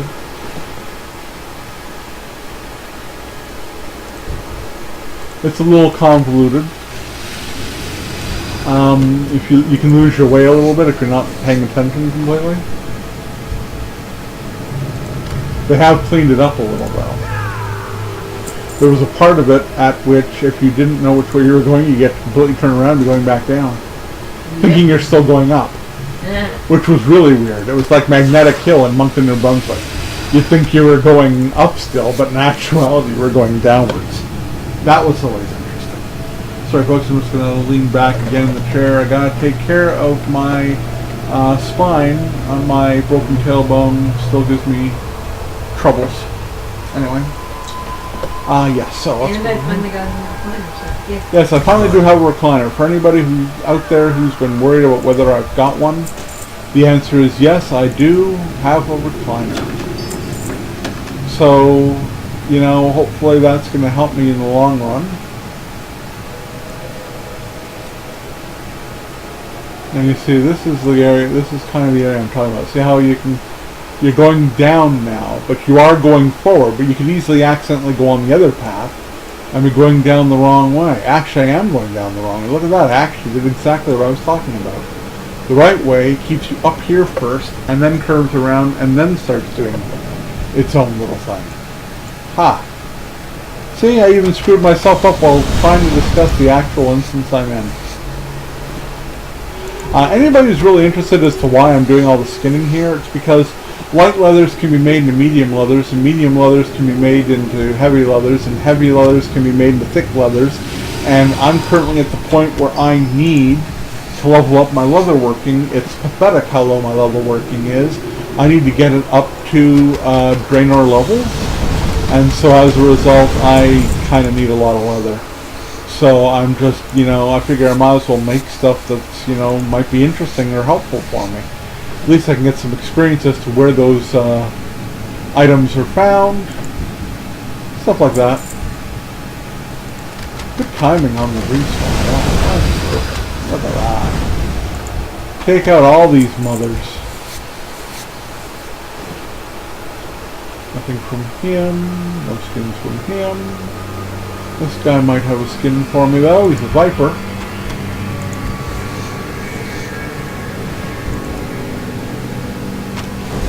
There we go.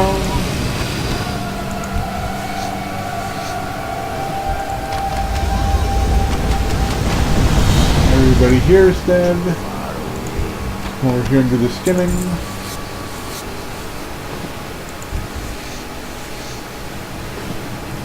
Alright, so now we're heading back down. But in actuality, we're still kind of heading up. Yeah, I know, it's kind of weird.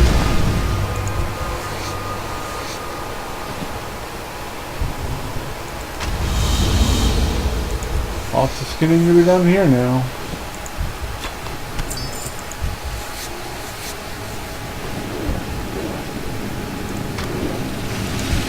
There we go. Alrighty.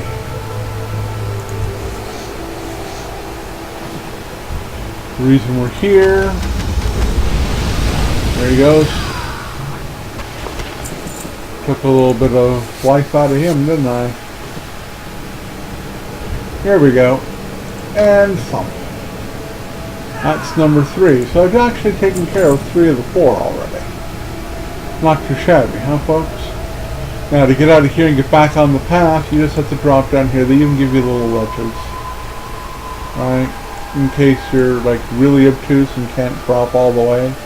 Because you just don't feel safe about it. You can drop on these little ledges and get to the bottom with hardly any damage taken whatsoever. Okay, so we've taken care of what I consider the easy half. And the reason I've done it this way is because most people doing this instance go that route first. They consider Verdun the Ever-Living to be a harder boss. So they've chosen to go the other route second in order to make him the final boss, technically, of the majority of the instance.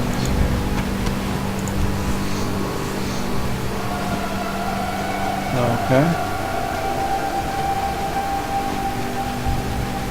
Now you're probably wondering why I'm doing a complete clear on this one. Two reasons. Number one, everything's on the route. And the other reason is, yeah, leathers. That's the only reason. Yes. Oh, he's adorable. Kitty cat's doing adorable things. This is why there are pictures of them all over my Facebook.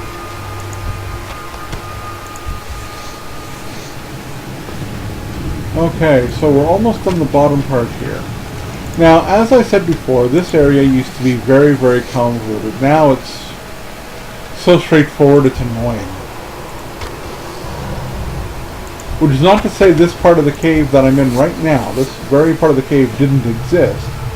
It existed, just not in this particular form. It existed in a little bit of a different form. This was the entrance into the entire maze. Now they've reduced it to a one-way only type of situation, which makes it admittedly very easy to get through, but also admittedly is very pussy. This area used to open up into a huge section. Multiple levels, and you had to know which way to go if you wanted to go straight to the final boss, too. You couldn't just go in and follow the one path. No, no. This thing broke into multiple paths. One of which was very overgrowth filled, I guess, and it was right through the middle here, and that's where you would go in order to get yourself closer to the final boss dude. Now, of course, it is so much easier, it's stupid. That sounds effective. I'm already going up a hill, and this wasn't even where the hill was. Okay? So I'll make that clear, is that this is not even where the hill was. No, this used to be a huge area filled with different areas. I'm not going to use the word area all the time. It used to be a huge area filled with different paths and routes you could take. And it was hard to tell whether you were on the right path until you started really going up. And the place where you knew for sure that you were going the right way was what was called the jump. The jump still exists in this version of the instance. However, it's been so ridiculously nerfed it's hardly even worth mentioning nowadays. But the jump did exist in every version of the instance. Yeah, he'll give me the so we'll take it. There we go.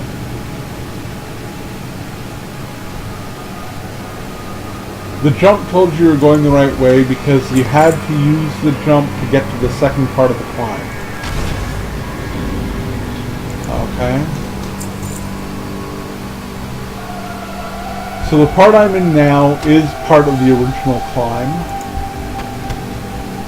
This is the part that arcs around to the jump.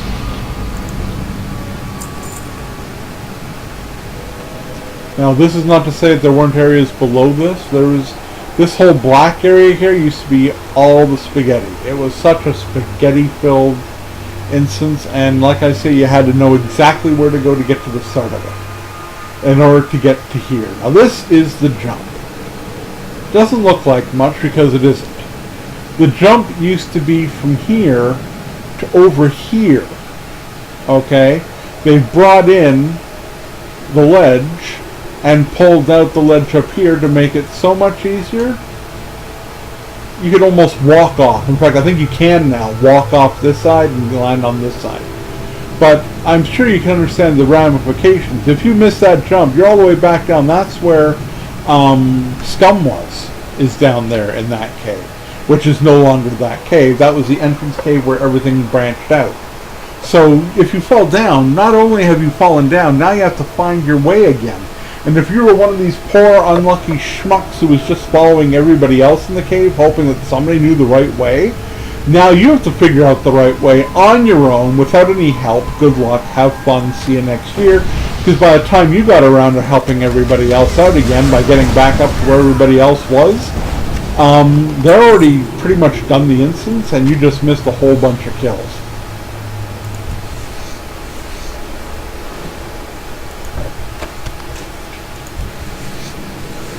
However, I've got to be fair. Back in the day, I was in whole groups that fell down that jump. Nothing quite like seeing a group of 5 people who are kicking the ass out of everything in an instance all of a sudden become complete morons because they can't jump from a ledge to another ledge. And it happened more often than you think, and it happened to me more often than I care to admit. So as far as I'm concerned, it never ever happened to me, and we're just going to move on.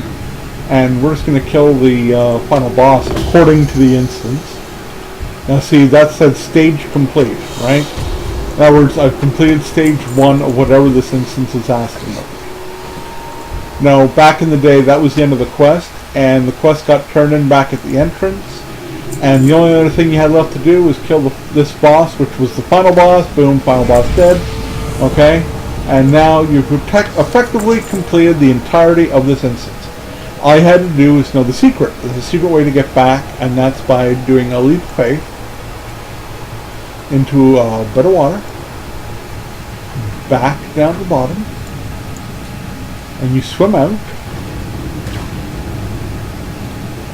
and you're right back near the instance entrance. That little sneaky in and out move has always been in the game.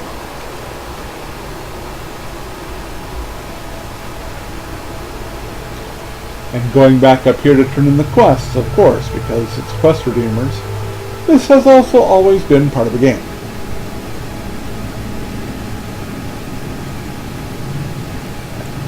The next deviation is coming up as I turn in these quests. See, it even tells you what you have to do. Muyo escorted. Really? Really? Let's turn in our hides. Here, have the hides. Give me some silver. Here. Have the serpent bloom. Give me some silver. See, so far so good. Hey, I get a reward. Yay, let's find out what's going to sell for the most silver. You have to beat 13, 38. Oh, no, that was the winner. Let's take it. Okay, all the quests are turned in. So I'm done the instance, right? Ah, but it says part 2, the Disciples of Narlax, on the side there, with Muyo escorted and Mutanus the Devoured field. Well, who the frick is Mutanus? No, Mutanus. Read it properly, silly goose. So yeah, the thing is that now it tells you this stuff. And like I said, this stuff never used to be here. So, in actuality, it tells you to come back and talk to this guy. But right now, the way it looks, if I was to, get rid of this is, except for the word objectives, this is how it would be at the end of the instance. You've effectively killed off the whaling caverns. You're done. There weren't bonus objectives. There weren't extra bonus money or experience points if you complete the entire instance and kill all the bosses. The bosses dying and giving you a drop, that was the bonus.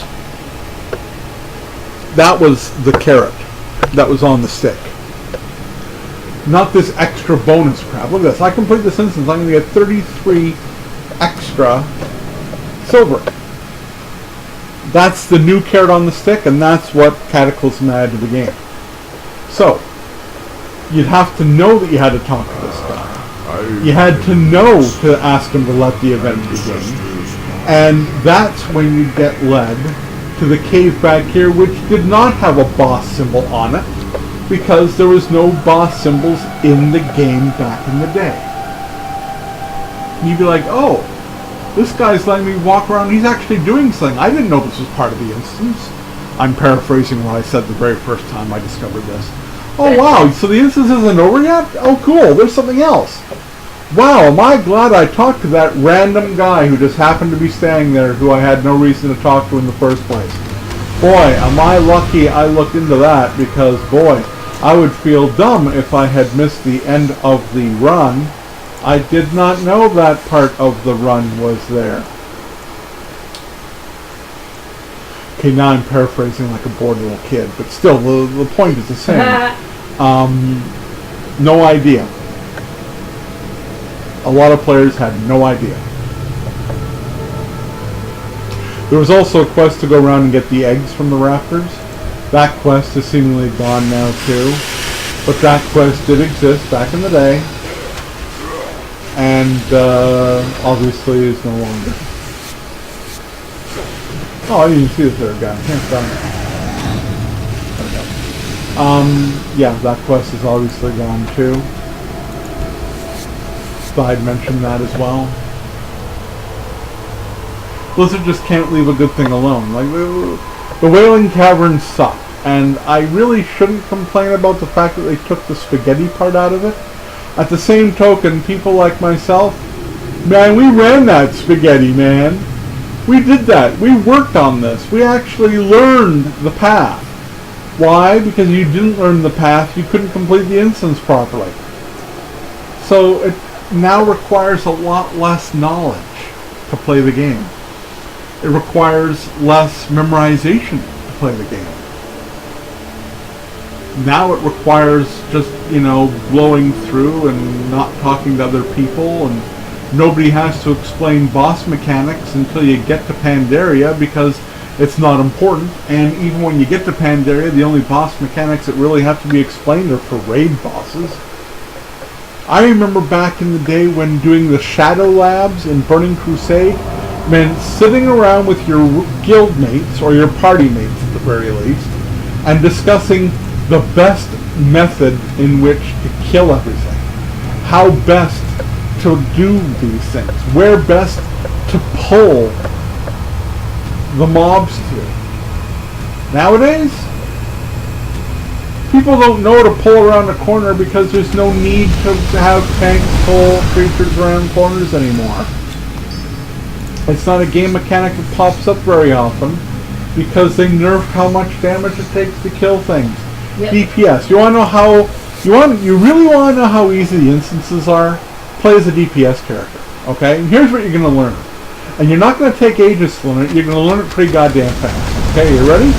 Here's what you need to know as DPS. Number one, you have to use the fastest spell you can. Oh, I'm sorry, did you expect there to be more on the list? No, I'm telling you that in order to play a DPS character in the current game, the only thing you need to know is how to use the most powerful, fastest spell you can. Whatever has the quickest count. Whatever has the least cooldown. Why? At last. You're going to love this. Because if you don't actually have yourself using the fastest spell, you will end up being the third DPS in the instance. You will often be the last person picking up loot, and you will be the last person getting to the next fight, because the tank can aggro as many as 3 groups of mobs. Not 3 mobs, 3 groups of mobs at once. And the DPS AoE damage will be able to burn them down so fast that if you're not whipping out your fastest spell, you will literally not attack anything for the entire length of the instance. If you do not believe me, try it sometime. Go in as a mage and deliberately cast the spell that takes the longest to cast. And don't cast any other spell other than that spell for the length of the instance. And I will guarantee you that aside from the bosses, you will not actually do damage to any mob in the entire run. Why? Because they'll already be dead. Which means that basically every instance in the game, up to and including Pandarian instances, can be run with a healer, a tank, and 2 DPS. Some of them can be a healer, a tank, and only 1 DPS. Simply because it all depends. Like if you're using a monk, forget about it. You don't need secondary DPS. I proved that at level in Nomergan just this week. Alright? This is going to sound awfully weird, but this is what happened. In Nomergan, if anybody knows it, it's a multi-level dungeon. And at the very beginning of the instance, you can drop down and save yourself some time getting to one of the bosses that are required. And once you kill him, he's a gigantic ooze. And once you kill him, you can then go go the right path, and you get to another boss that's in a platform in the center of a room from which you can also drop down. Okay? And at that point, the path splits into 2 paths. You can take Route 1 or Route 2. Route 1 takes you directly to the final boss area. Route 2 takes you through another boss that is optional, and then ultimately from there you can get to the final boss area. Okay. So what happened is I was in an instance with a monk on a different server. A PvP realm, because I'd never played a character up to 100 on a PvP realm, so I'm using a monk on this other realm.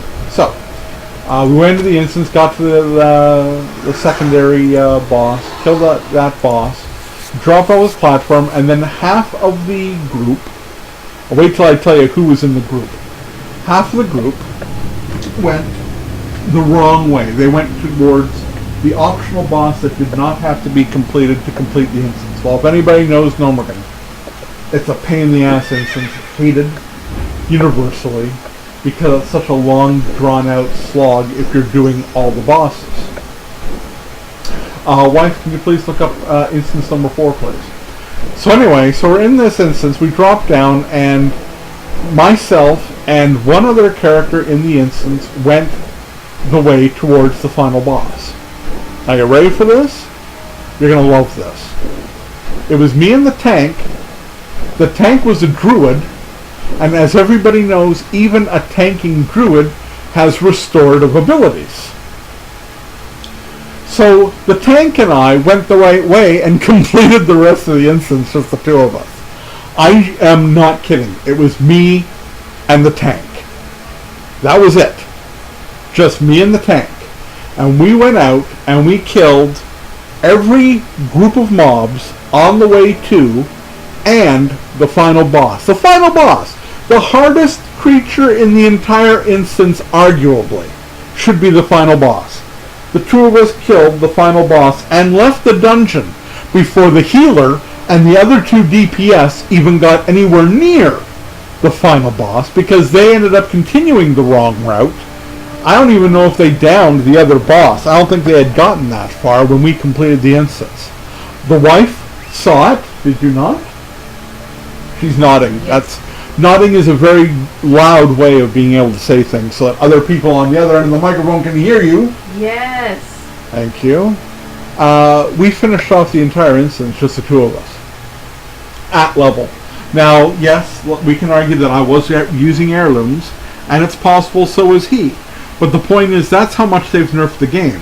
The game is nerfed to the point now that a character that has the ability to both heal and tank, plus 1 DPS, can take down every instance in the game at level. This is not the same as what I was saying about not Wailing Caverns, Ragefire Chasm and the Deadlands. This is not leveling up 2 levels above the level at which you can first enter the instance and then trying to solo it with heirlooms. No, this is getting to exactly the level of the instance that you can first access it. Going in, the final boss was orange to me, not yellow, not green, but orange, which means he was at the upper level of my current abilities to do damage, and we dropped him with just 2 players. This is why doing instances is a laugh now. This is why being social while doing instances is a laugh now, because you don't need to talk to other humans. And that, in my estimation, has ruined the social aspect of the game. Right, what is my next instance? Shadowfang Keep, folks. We're heading to Shadowfang Keep. Actually, we're heading to someone who will repair. Oh, they hadn't taken them away. Good. For a second, I thought that maybe they had taken away the dude that I can repair and sell at. Get rid of all the garbage. Not a lot of garbage. Actually, let's get rid of him. Just for a second, I want to crack this egg. It's just taking up space for no reason. It's a toy that's already known. I don't think I can sell it. Let's talk to this guy and see if he'll take it. He won't. Okay, so we gotta delete this toy. I will again get on Blizzard about the fact that you can't actually sell toys you've already earned from doing stuff in Draenor. You should be able to sell everything you pick up in Draenor, including toys. None of this couple of copper bullshit either. I'm talking about selling toys, man. That's the wife coming online. Yes, that was a crafting item that I just sold, those light feathers. But for the life of me, I can't figure out what the light feathers are even used for anymore. And I've already got a bunch. So I'm not bothering to keep them anymore. It's just not worth it.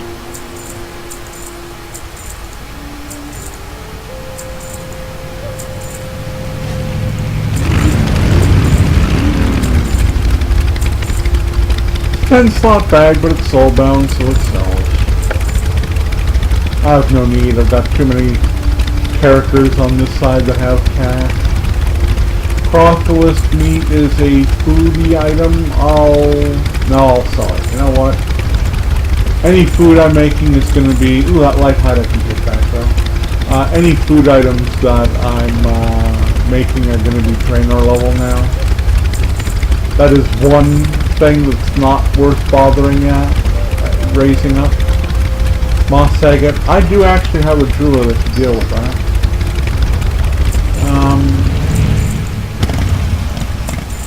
Yeah, food isn't worth anything. Shadow Gems? I'll keep the Shadow Gems for that character this time. I should probably put those items in the auction house. There we go. I'm going to put these items in the auction house and put these items in my bank just to get rid of everything. SFK is back on Undercity side. We shall meet again. So to get there, I'm going to have to make use of the Zeppelin at Orgrimmar. Why aren't I going back and forth to War Spear all the time?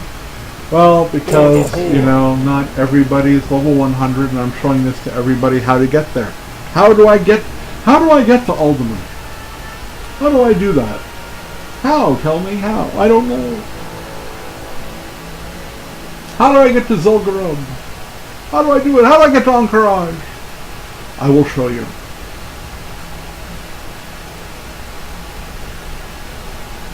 I just realized that one of the bosses in Encourage I won't be able to complete because I don't have anything. I have Frost Trap, but I don't have anything else that's icy. And that doesn't do damage. And neither one of them do damage. Freezing Trap or Ice Trap. That's frickin' helpful. But do I do ice damage? No, I don't do ice damage. Huh. Let me just check something here. Yeah. Each hour shot, 5 damage. I might have to respect myself to do Encourage. Because there's one boss in Encourage that drops a pet. And in order to get a complete clear, you need to have the ability to do a lot of ice damage. But auto shot's not going to do a lot of damage either. I might have to call in my my brilliant assistant, the wife. What characters have you got that are really high level there, wifey? Have you got anybody who does a lot of ice damage? I got a level 91 my warrior. I believe No. she has frost on the blades. Okay, well, if not, we might have to get you to get that enchanted with frost. Yeah, that's not a problem. She's DK. Death Knight? A Death Knight is not a warrior. Oh, okay. Oh. Death Knight's a Death Knight. Okay. That's the class. A Death Knight can be a tank. I think that's where you're getting things confused.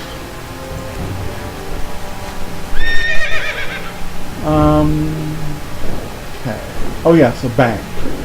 The best place in the game in order to put yourself in position for banking, auctioning, and the ability to get up to the flight without having to take forever to do so when you have only a ground mount availability to yourself is this innkeeper right here. Okay? What you have to do is you make this your Hearthstone home. And then from here you have access to, there's your repairs, there's your auctioneer, there's your banker, and right there is your elevator up to your flyer. Okay? It's the quickest way to all of them. It's not as close as one inn is to the elevator up, but that inn is also further away from the bank than you can have. So this is actually the best spot to go. Now how am I doing in my reagent bank? Holy crap. Is it ever full? Well, let's try depositing all reagents and see what happens. Well, I've got almost everything there. Clean up the bank. We'll go out here and, okay. What haven't I used? There we go, I haven't used this. We'll put in some of the crappier stuff here. There we go, that's taken care of. Good time. And now we'll go over here and we'll quickly put in the auction house these, oops, back up please, there we go. Let's just quickly do this, this won't take much. Hydroling was $9.50 I was going to put in, and it's still a good price too. So we'll put that in for $9.50. Starting price $9.48. Buyout price $9.50. And we'll put that in for a 48-hour launch. Well, now we'll go back. I believe this was $5.50. Fruit Hunter. Let's get up to the search. $4.50. My bad. Those blue ones go for a lot, but a nice one is $4.50. That's fine. There's $4.48. $4.50. There we go. Create the auction. And then I always do this. You have to do that to make sure you have the ability to click on these. And we put now in AH. You can tell I'm online if you see somebody doing exactly this. This is how I've done all my auctions since the beginning of the game. It's how I do. It's my kind of a signature.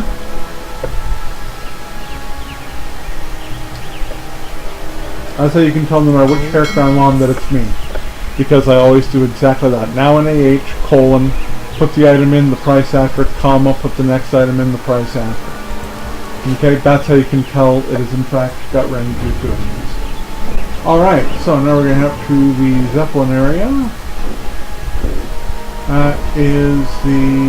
Ooh. No, this is the Undercity Zepp. Ooh, I can get on it. There we go. We're on the Undercity Zepp. Not bad timing.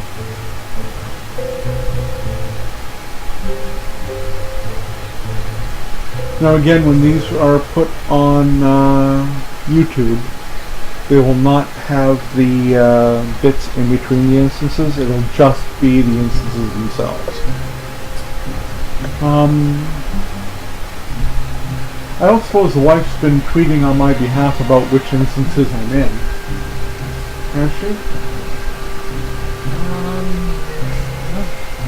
Okay, well, that's fine.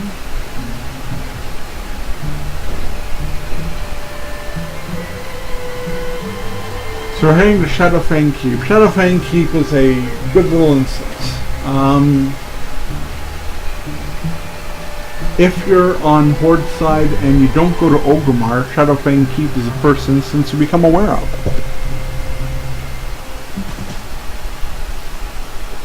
It used to be above a town that was all elites. Wow, I haven't revealed, geez, now I just revealed the Runes of Lordaeron now. Holy crap. So you can tell this character has been in this area a lot. I haven't revealed anything and don't have any of the flight paths. The astounding. I will get the flight path from the area around SFK.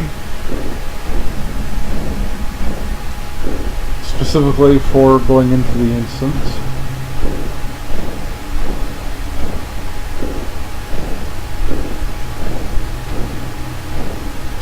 I'm deliberately doing all these instances on normal rather than heroic because I want people to see some of the instance stuff on their own. I don't want everything to be revealed.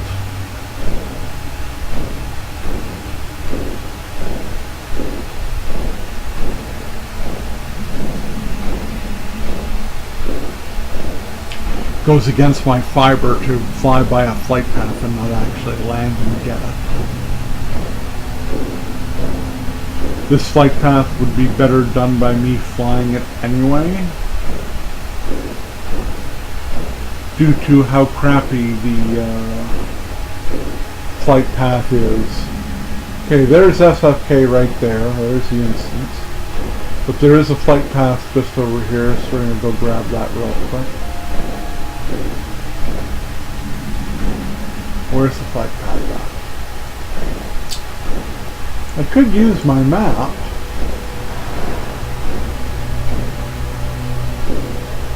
Or I could just wait for it to pop on the mini map. Ha ha ha. Sneaky sneaky.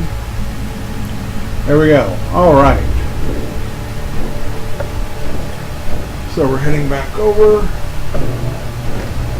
the actual instance entrance. You'll also notice, whoops, not with that shot. You'll also notice that this is the first instance that has not required me to be in a city or go through a cave to get to it. This is the first instance entrance that's just out there. It's just, hey, you want an instance? Here you go, here's the door. First one. So I'm going to shut up for a second for the purposes of editing. There we go. Alright, so into Shadowfang Keep we go. Alrighty.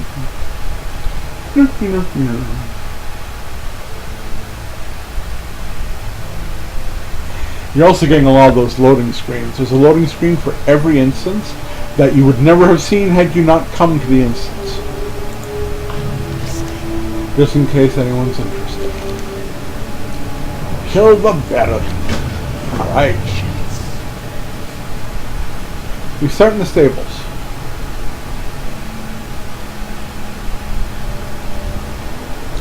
In a sense, this is the lesser version of Tarzan, which is one of my personal favorite instances in the game. It's up there with Solomance. Or Skullomance, whatever you want to call it. I'm not going to get into a pissing match about what the instance is called. There we go. Alright. Now, as everybody's probably aware, I could probably be doing it like this, right? Gather everybody up and then fire everybody down one shot. Yeah, I can do it that way. It's easy enough to do it that way. I haven't been doing it that way because I've been trying to keep the experience as close to how it's been when actually coming in. But I can do it that way. Yeah, see, I can do it that way very easily. Just before anybody starts saying, oh, you're doing it the slow way. Yeah, I have been doing it the slow way on purpose. Now this creature, this Baron Ashbury, he likes to pick players up and hang them in the air with like very little hit points at the end, then drop them. He's a bit of a bitch, but he's not a problem now. He is a boss whose mechanic is a problem. It's a challenge when you're in a group sometimes, especially if the group's stupid. And here's our first delay. Okay. We've got this guy ready to go and open up the courtyard door. So hurry the hell up and go and open up the courtyard door. Now that was a lot faster than he usually does it. If he ever picks the lock. There we go. Okay, so now we're in the main courtyard of the instance. Killing everything in its path. Now, people who have blacksmithing, I believe, need to get these things, which are iron, and some other stuff I need to kill certain creatures for. Can't remember for sure, not positive I remember exactly, but I'm not that particular profession, that's why I don't remember for sure. Now, I've had my wife tell me this. Some people have not known where the kitchen was. But here's something that always gets missed. No one does the stables anymore. I think that's a damn shame because, you know, horse meat. Plus you get to loot them. As you can see, I got saddlebags. Look at that. It's a 10-slot bag. Isn't that cool? All because I decided to kill some horses. At this level, you might be still looking for bags for your bank. You know, and that's the only way you're going to get them.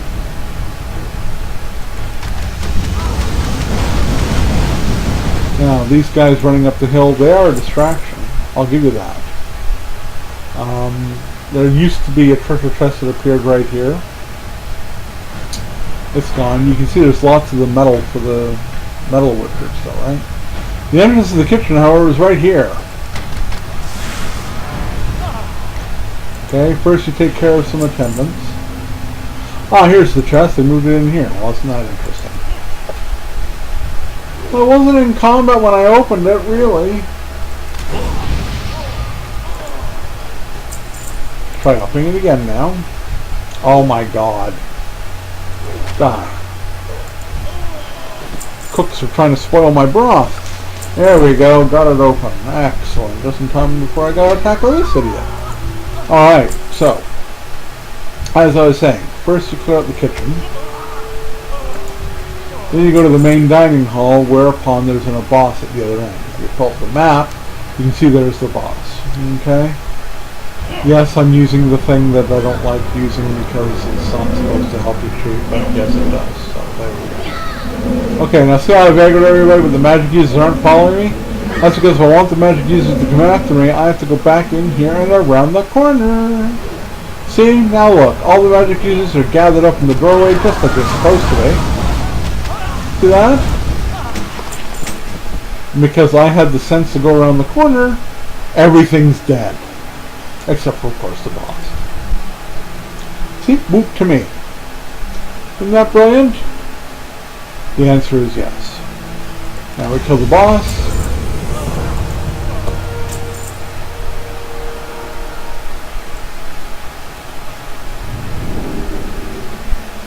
Now there's a big argument that happens here, but I'm pretty sure that unless you have a very specific quest, you can't actually do anything to anybody else in here. I have seen a rare boss come up. That might be the boss, the extra boss that might pop. That might be it, because it's rare. Either way, this is not part of the main objective of the instance. You can tell Baron Silvermane that I just killed was in fact a bonus objective, as is Commander Springvale.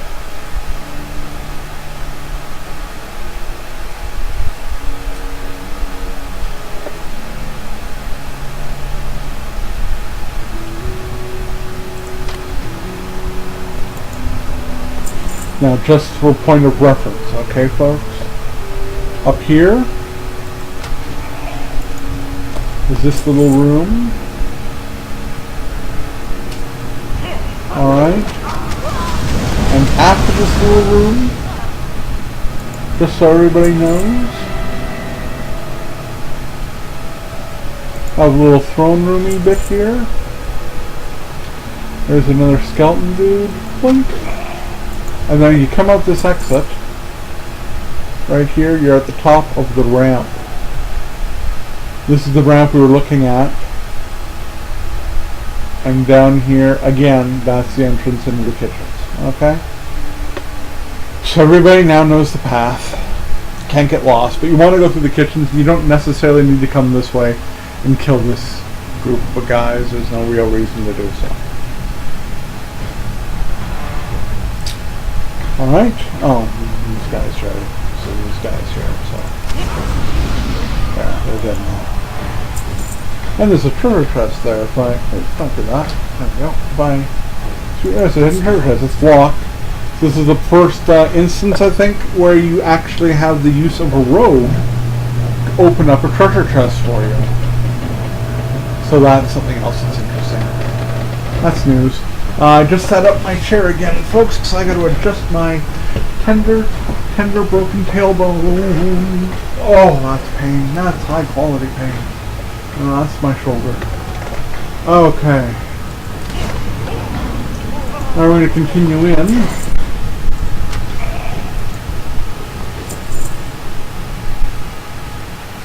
Into a nicer hall, or at least it was.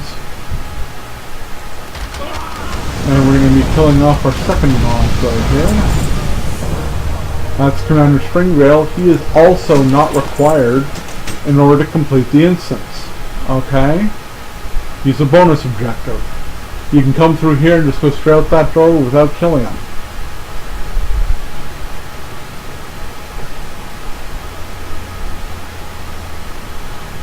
Okay, this is where this guy first appears as a quest redeemer. So if you want to get the next quest to kill Lord Walden, you have to kill the bonus objective. See that? Now we have to go after Lord Walden. Lord Walden is the second of the three bosses, as you can see here. He is in a magic chamber. So first we have to go outside.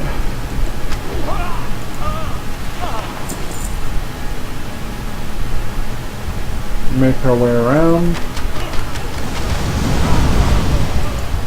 Loot what we can, leave what we can't.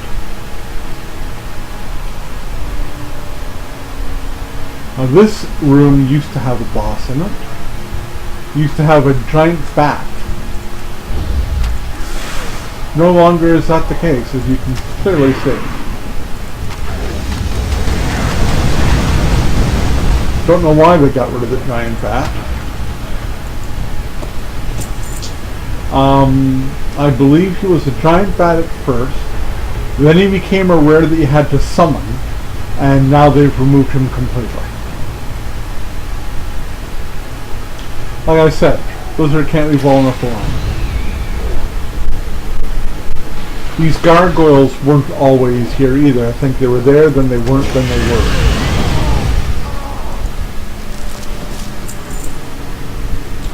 Okay, and on we go.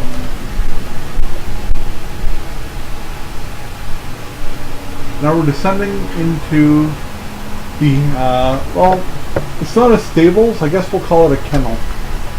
Not the only instance to have a kennel in it either. Scarlet Monastery had a kennel. Oh, in fact, I think the Scarlet Monastery is probably the first actual instance that you do come across as being an undead. Not the Shadowfang Keep.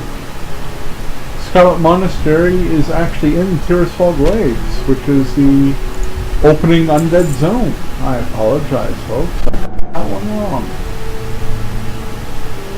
I got that one quite wrong. Ah, another treasure chest. This one can be opened. The kennels always has had a lot of treasure chests hidden in it. Always. You can see there's another one right down here, the Mommy's Stairs. Oh, I thought there was. My bad, I thought I saw one. Silly me. Anyway, it always has been an area for treasure chests, though. And it's also the only spaghetti in this instance. But it's very short spaghetti. All you have to do is head the right direction and you're going the right way. No splits, no maze-like areas. It's just an area wrapped around itself. And here's Lord Walden.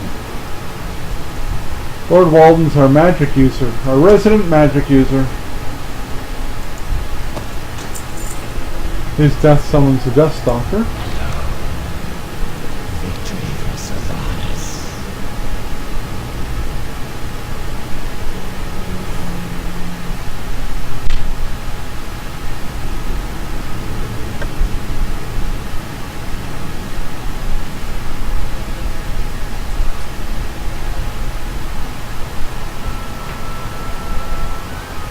And we finally get the ability to go through here.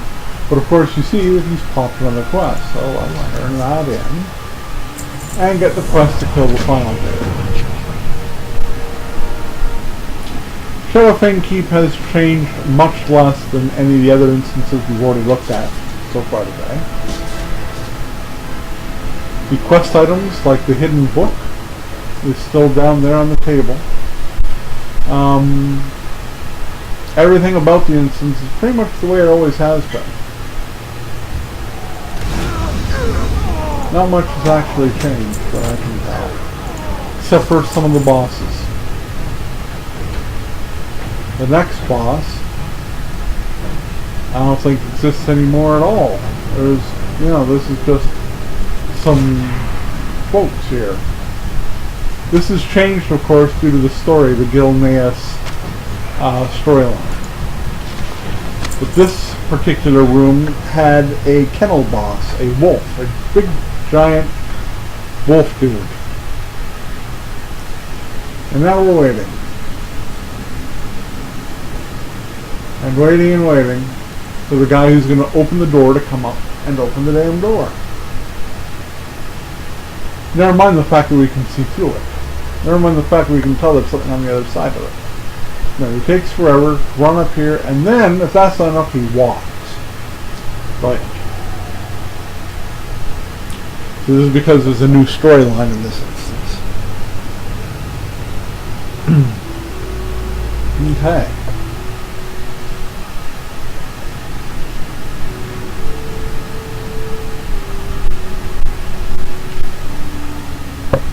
Thank you, Miss.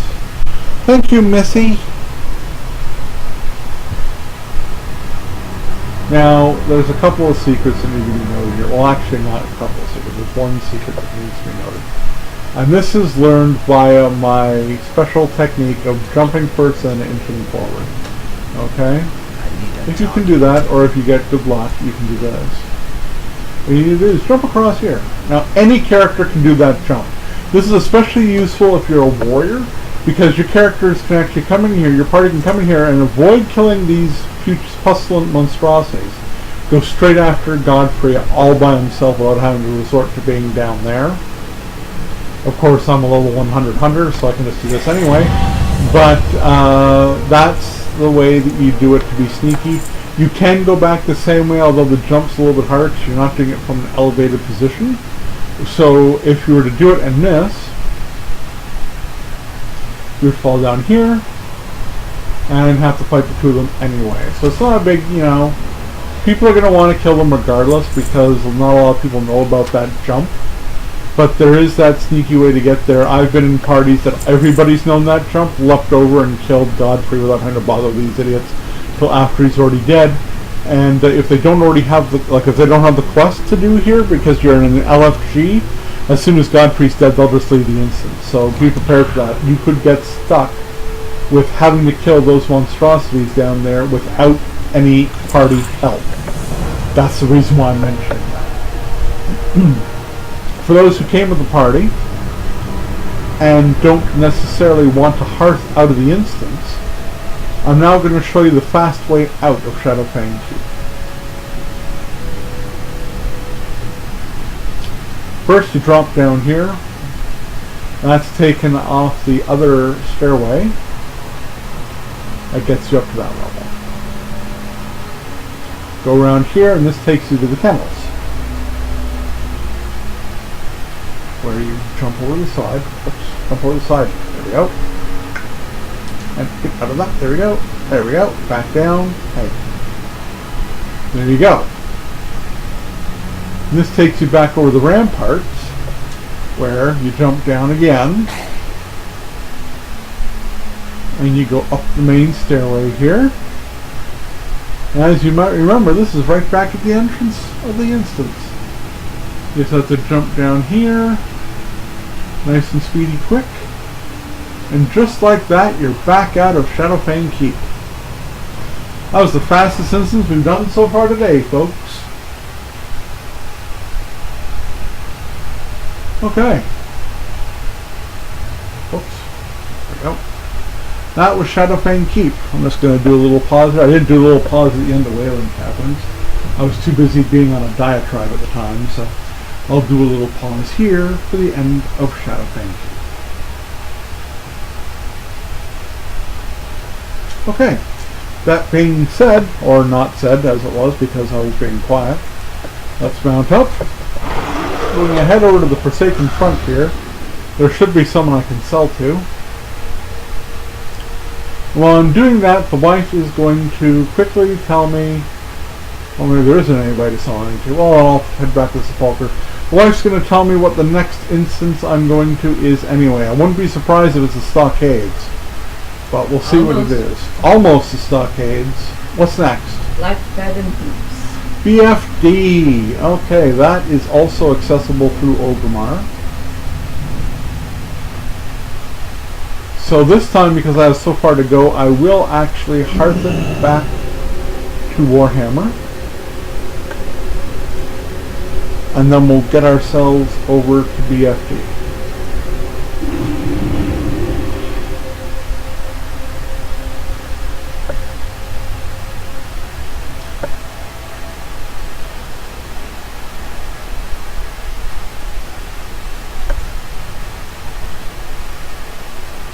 Not going to bother mounting up for the length of time it takes me to get over here to this building with Aspect of the Cheat on.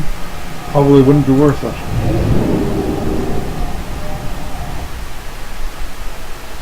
Okay. Now this happens to be in the zone that my hunter actually has been in. Therefore, I should have a flight path that will take me right to the area I need to go. We're going to find out.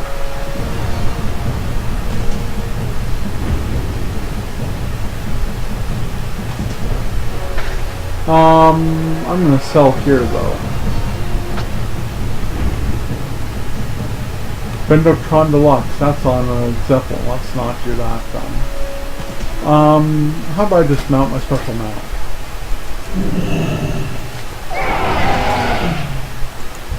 No, don't care about that. Care about this. I have a deal for you. There we go. Pull up everything. Okay, I have somebody who does engineering, so we'll send that to them.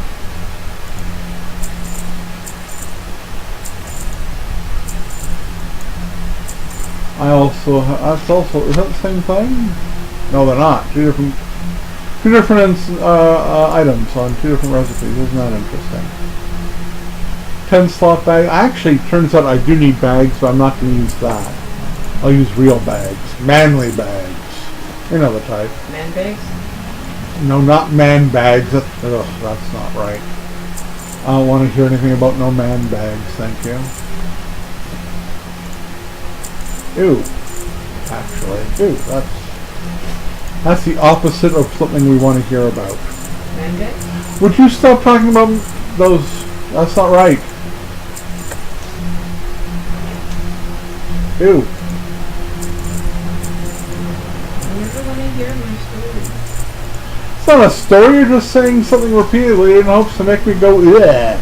Well, you've succeeded. I've done, yeah, twice. twice. About Harry the Spider. Okay, so now we're going to, Yeah. damn right. Anybody with good sense would. Okay, and here we go. And our flight path is to Zormgar Outpost in Ashlandale. On the way we go. While I'm flying, I'm going to quickly use this opportunity to tweet out what I'm up to.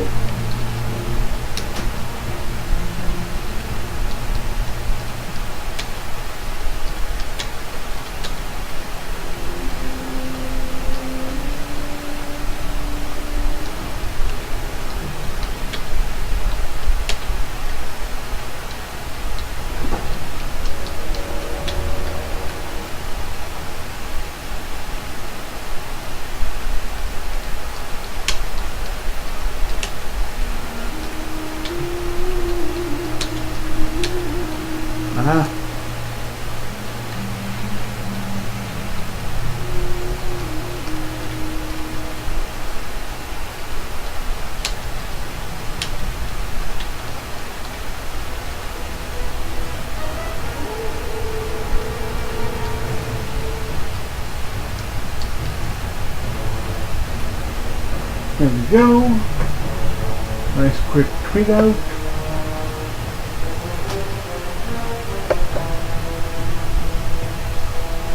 Wow, it slowed down while I sent that, didn't it, folks? Holy crap. Okay, interesting.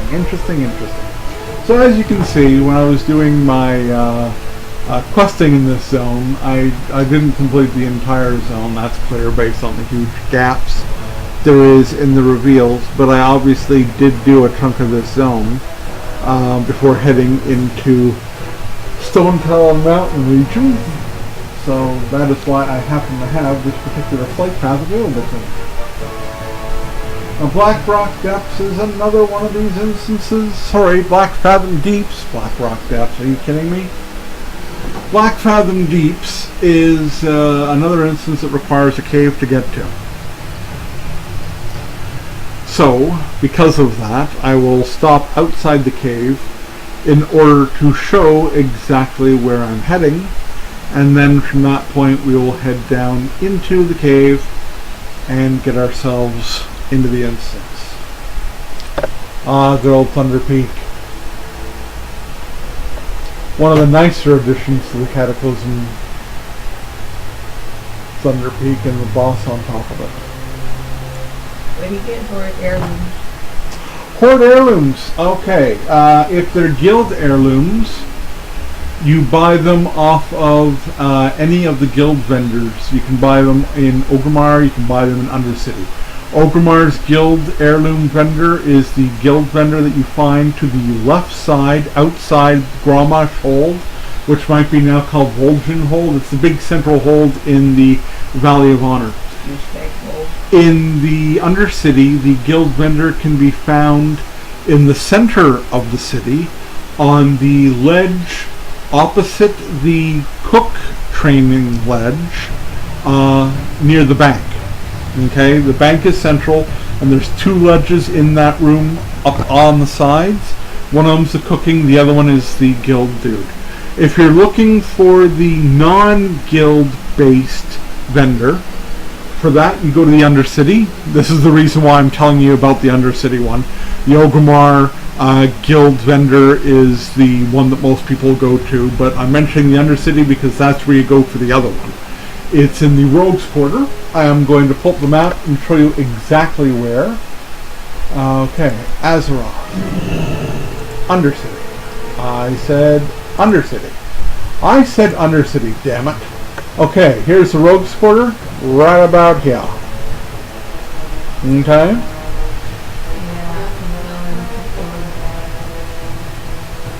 Alright, so Rogues Quarter. Rogues Quarter right here. Okay. Okay? You'll know you're at the right vendor when you're automatically dismounted and the vendor is surrounded by people. Those are the two big clues. Thunder Bluff, I'm not sure where the guild stuff is in Thunder Bluff, although I'm sure it's on the lowest central rise. And I couldn't tell you in any other cities off the top of my head. I can tell you where they are in Ironforge. In Ironforge, the the library is where the one guild vendor, or not the guild vendor, the main vendor is. Here, I'll pull this up. Actually, this is kind of important for people who might not know this.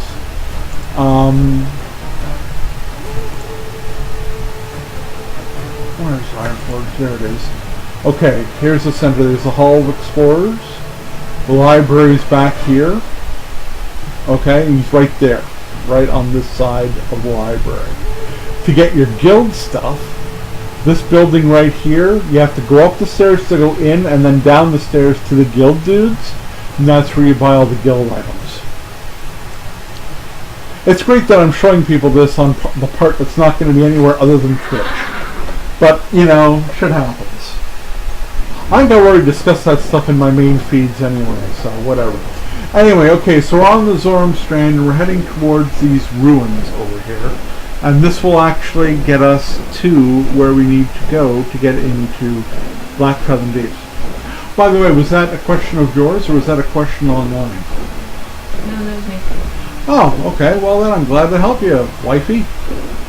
Emma's getting herself some heirlooms so that she can level up to 100 a lot faster, so we can start gathering Fellblight much faster, because Fellblight is the new way to level up your gold amounts in order to buy tokens. Okay, sorry. The heirlooms in Orc. Main building. Guild heirlooms in order. Okay? Guild Keep in mind, you have to be in a guild for them in order to mine. Alright? Okay, here's the main building. Yeah. Guy's outside, just over here on the side. Okay. And he's the guild vendor. Alright. Okay? You can't buy anything off the guild vendor until you're at least honored with your guild. At which point you can buy any of the heirlooms. I don't believe the heirlooms are guild achievement related. Pretty sure that any guild will allow you to buy guild heirlooms regardless of what level the guild is, as long as you're honored with that guild. Pretty sure that's the exact right thing. It's a shame Caligos isn't still watching. He'd probably be able to confirm that for me. Okay, so I'm going to pull up the map of this zone. Here I am. Black Fathom Deeps actually says itself there, and the building even shows up on the map. If I didn't have this big archaeology thing, you'd be able to see that. Alright, and the entrance is here. Obviously, you don't need to do anything special to get in here. Just frickin' jump. In this case, I'm flying, so I will land, and I'm under the water. Yay! Okay, so you're under the water facing north. There's the cave you have to follow. Alright. Now you're underground into the entrance area. Okay? So you've got to do a lot of playing. As you can tell by the map... Oh, the map doesn't show up. Okay, well, as you can tell by the mini-map, it's an extensive cave system. Alright? I'm just going to go straight to the entrance, because this is not all that hard. Right, up.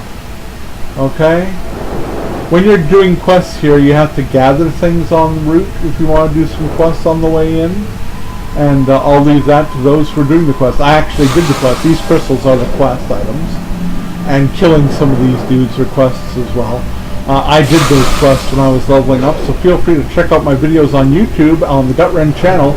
And I've given the descriptions of where I've gone in each of the lower level run videos, so you'll have no trouble finding out which one has the part you're looking for specifically in order to see the quests.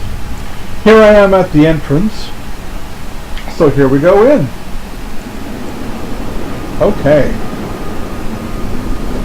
This is a fun instance. It can be a pain sometimes to get people to do it. Back in the day anyway it was.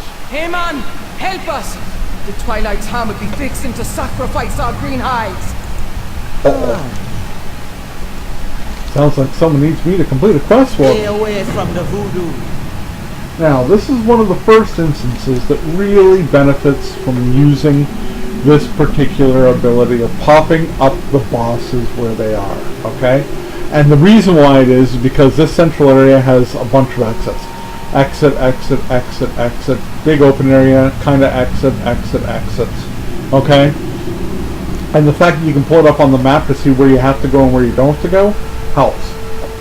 But I still think it's a little bit more hand-holding than is necessary for most instances. Find them, you imbeciles! You Your should back be will honored, not be fool. denied. Your blood will feed Akumai, the destroyer of Azeroth. Yeah. They like to talk a lot. Can you tell?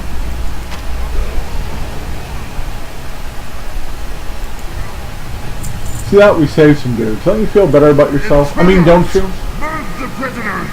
Their flesh belongs to Lord Bathael. Come on, heroes. Water is fine. He's a little bit of a dick, isn't he? Throwing bodies in and getting them eaten. Isn't that awful? No, yeah, I know, very Gramash. Now, this is something that's been added as a result of bitching, whining, moaning, complaining asses who don't know how to use the jump button on their keyboards. Okay, the space bar allows you to jump. Look at that. It's an incredible ability, folks. It really is. The ability to jump. Okay, what this rope does is it allows any useless members of your party to get across without having to go through what I'm about to do. Alright? I just want it noted for the record that I know how to do this, therefore you're going to see me do this. Alright? This is not military grade science. That was over 1 million hit. That was pretty good. Over 1 million damage with one shot on my bow. Damn, folks. Anyway, okay, so here's the dealio, alright? You have to jump to get places. It's a little bit of a platform game. That's right, yeah, you have to do a little jumping, eh? Yeah. You now you have to jump on an angle. Oh, it's a big, I almost didn't make it. And then this one's big. I almost didn't make that either. I know. Look at that. I made it all the way over without falling in the water once. Too bad the majority of the people that you will find in this game will not be able to actually accomplish something so simple. So to allow them to continue to participate and be part of the dungeon anyway, we're going to throw this coiled rope back there, which means that anybody who's a loser can click on this rope ladder post and be zumped up here all of a sudden real whippet like. Let's show how that is done, okay? The people who don't know how to jump, that's how it's done. Yeah. Blizzard feels that people need that much hand-holding. That's right. Blizzard feels people are that pathetic. And funnily enough, I agree that a lot of people that I've played the game with may in fact be just that lame. Because I've actually seen people have to do that. Sadly, one of those people is in this room with me. Shut up. And this person is having trouble even with jumping things nowadays in Draenor. Shut up.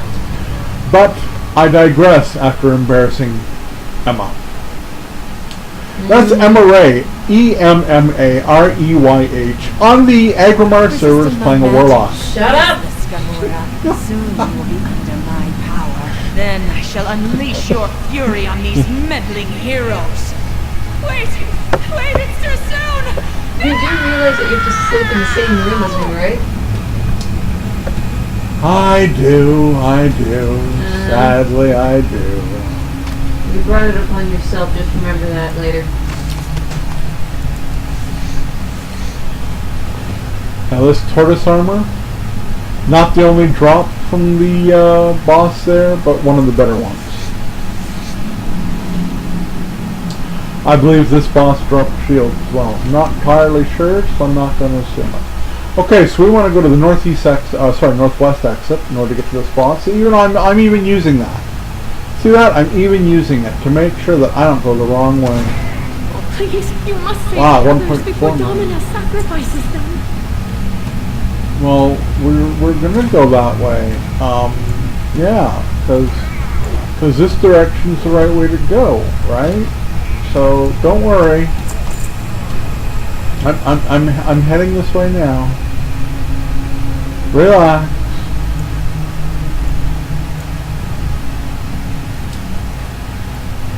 Okay, as I was saying back on the very first run of the day that I did, I will not be killing every single mob, but I will certainly kill every single boss. In this case, I'm getting good karma by rescuing NPCs. That's right, I am deliberately building up good karma in my real world life by saving pixels that were in danger.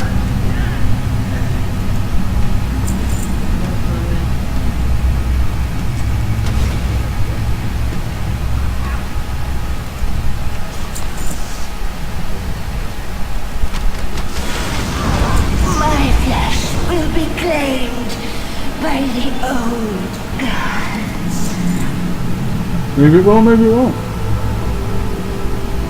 And you don't get to survive. I'm not leaving any survivors to tell the tale. Ha ha ha ha ha. Anyway.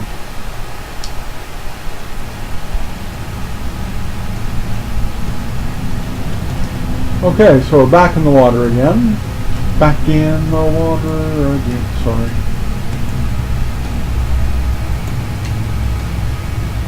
as you can see, we are heading back to the central area in order to go south.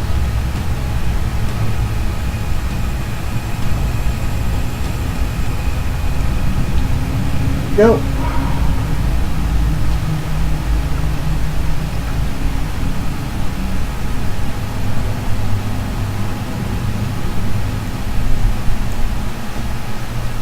There we are, heading out, whoops, the south exit. There we go.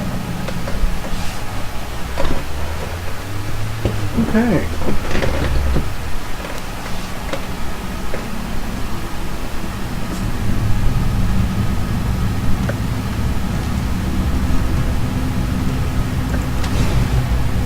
Why am I walking so slow? That was certainly weird, wasn't it? Huh. That was very unusual. You're walking like us normal people. I was walking. Who said I should walk? I didn't get hit by anything. Anyway. First thing I did was look and see whether I'd been stunned. Must hit an accidental button on the keyboard that makes me walk. Like a normal human. Where's the fun in all that?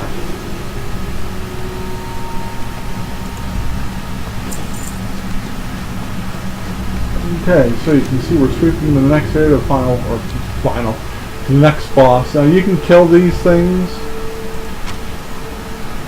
They don't take much because they don't move. Okay, whoops. Could you stop standing there doing stupid things against the wall?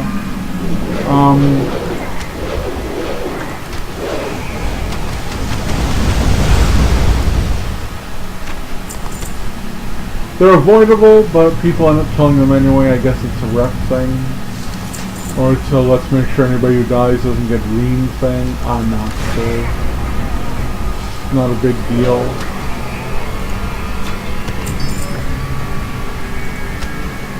As you can see, that one of the things that they didn't think about in this instance is the fact that the walls are so close that you don't often get the ability to properly see.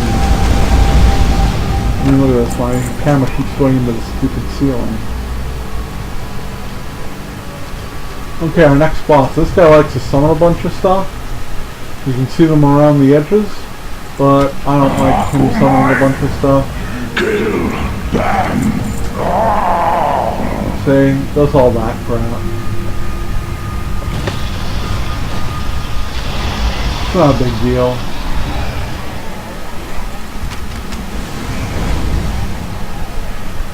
They die fairly simply. Even if you're at level, they die pretty simply. Murloc Stockpile allows you to toss Murloc Slop onto someone else in order to get them to be attacked instead. I don't know what the Altar of Blood does. Oh, increases my stats by 10%. That's exciting, isn't it? I guess it would be if you were at level. If you were paying attention outside the area that I'm in now, it is broken up here by the cutting off the map, but this is part of the same type of area that I came in from the outside to, right? You can see it on the mini-map, it's the exact same type of curvature and everything else. So that's because I guess they ran out of anything approaching ingenuity.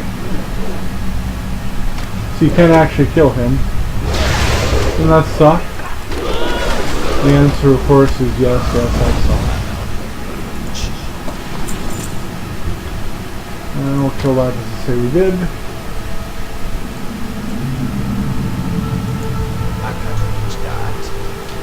See, these low ceilings are a real pain in the ass for camera work in here, you know? It's just irritating.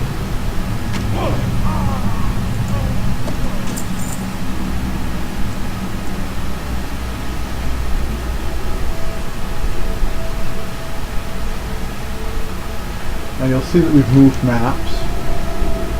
And this is actually the end area, technically. Which isn't really true. Here's the next boss that counts on the list.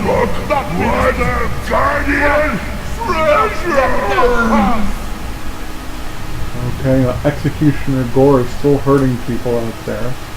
But he's not our next concern. Our next concern is in fact an optional boss. Now I've deliberately gone underwater early in order to prove just how much breath you have as far as this optional boss, because I've seen people freak right out. Get off my shoulder, kitty.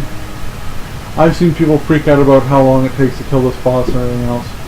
I actually just got a drop that means something to me. I just gotta find the damn thing. There it is. That's a fishing pole that doesn't actually affect fishing. Oh, rather. Brilliant! Alright. Here's the Guardian of the Deep. This is where you find him. He's in a small cave off the main cave. It's in its own little map area called the Forgotten Pool. Alright. Now, admittedly, it's not going to take me any time to kill him. But this is where he can be found. And he's skinnable. Hey, look at that, eh? Good stuff. The vast majority of the stuff in this instance is not skinnable. In case anyone's at all interested. None of the Nog are skinnable. Murlocs aren't skinnable. No, they're considered humanoid. Yep. From the mirror language. Now we're back to the ruins now. If I'm not mistaken, you can jump up in the middle here, which avoids a bunch of creatures. I'm just going to check and see if that is in fact true. No, it's not. I have seen people get out of the water early though, and I've not yet figured out how they're doing that. I, on the other hand, am going to just go back to where I know I can get out of the water, and I'll do it over there, and that'll be that.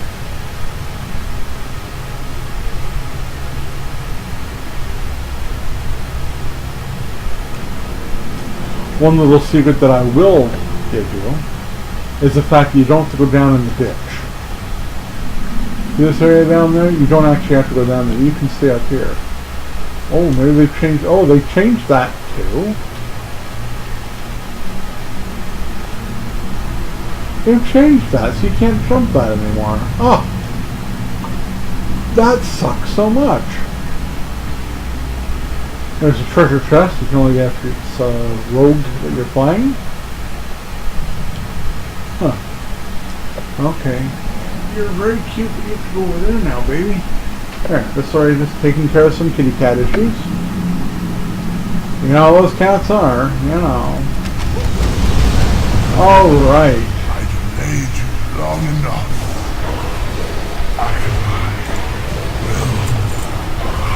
That took care of Executioner Gore. Of course, that orb thing that sucks you in does a lot more damage if you're not at level, so... Or if you are at level, I should say. And here goes another bunch. There we go. Alright. So now, we're getting into the meat of the instance. Now, if I'm not mistaken, they've changed how this works too. Too late, heroes! The summoning of Akumai! Nothing! Akumai! I'm still feared me.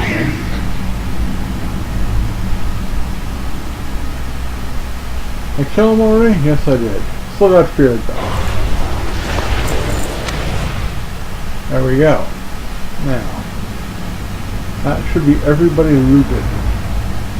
Now, in order to go in, you used to have to go up here and do things with all these three fires. Arises from the dead. Instead, see, I even played this with my wife recently, and at that point it hadn't changed. You had to light three different fires. There was one here, there was one on this side, and one on this side. And you had to light the ones on either side, and what they would do is they would open up these walls, okay, these three little cells, and a bunch of mobs would come pouring out. You had to beat them down. Then you light the other fire, and that would open up these three cells, and they would be a bunch of mobs. You had to burn them down, and then you were able to actually access the third fire, which opened up the back door. So they've nerfed the hell out of that boss, and that whole fight. And now it's just a matter of avoiding a whole bunch of slimy deep terrors. And I'm not going to bother taking any of them out because they're all over the place and there's a lot of them. And the only ones that matter to me are the ones that are in my actual path, and that's the one that's in my actual path. And here we go. There's that one's on my path though. And there's our boy. And there you go. Doesn't drop anything out of his body. Instead you have to go over here to the chest. And then you talk to your guy to get your final turn in. 32, that ain't bad. And we'll complete that quest. Excellent. There is no fast way out of Black Fathom Deeps. In order to get out, you have to walk the entire way back, which is a pain in the ass. Therefore, this becomes the first dungeon that it is necessary to take yourself out of it by using your Hearthstone. Thankfully, my Hearthstone's about to cool down, and the wife is about to tell me where I go next.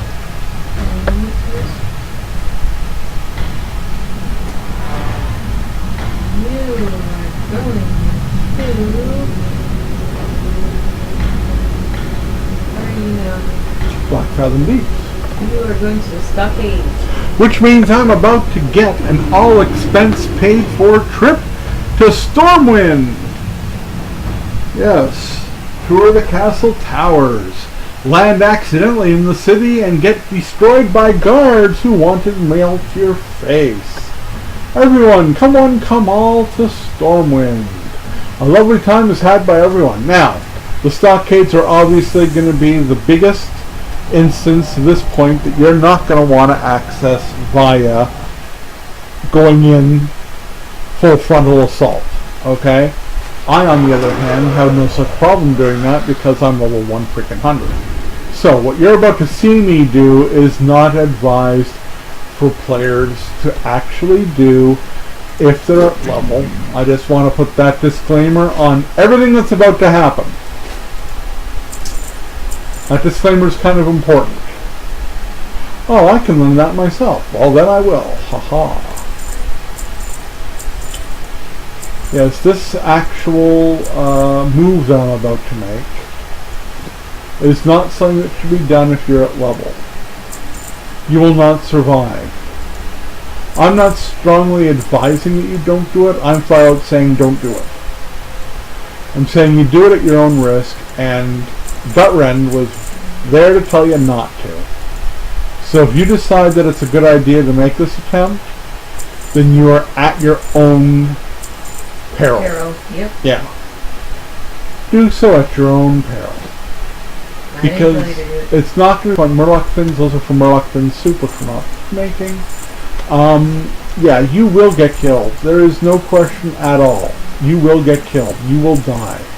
The guards around Stormwind are level 100, and you cannot get into the city at the level of the instance anyway, given how low level you are in the first place. So, you know, you're really running a fool's errand if you want to do this. There, I think I've done all the disclaimers I can possibly give. Not sure I can say anything else. Of course, it's the bag I go to last. Look at that. That's a recipe I didn't have. Cool. And now I'm on a smaller, more effective flying boost.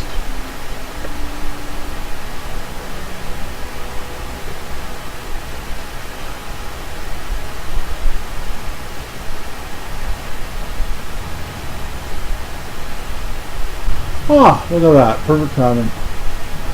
Actually, not perfect timing. I don't want to go to the Undercity. I'd rather go to Gromgal. I could make it from the Undercity, though. Let's just take a quick peek and make a comparison. Eastern Kingdoms. I need to get down to Stormwind, which is way the frick down here. Undercity's all the way up there. Gromgal's right here. I think I'll use Gromgal. And there's my little area now. My little Zeppelin, as it were. Okay, while we're waiting for the Zepp, I'm going to share where I'm going again.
Got it. Let's go hit tweet sometime. There we go. Tweeted out loud. Excellent. I'm not going to be doing too many more instances today, folks. I've already been streaming for almost 3 full hours. And as you may or may not remember, my length of time streaming was always approximately 4 hours. But I'm going to be cutting it a little bit shorter simply because I got to do all the editing of these videos at the end as well. So it's going to take a bit of editing, I think, to get these posted properly on YouTube. Plus putting the Blizzard legal disclaimers on everything take a little bit of time too. Alright, now the Stockades is probably the shortest of the instances you'll see today. I think it might be the shortest instance in the entire game. The hard part is getting into it, but given the fact I'm level 100 and I'm flying at high speed, it won't be as hard as it could be. Not by a long stretch of the imagination.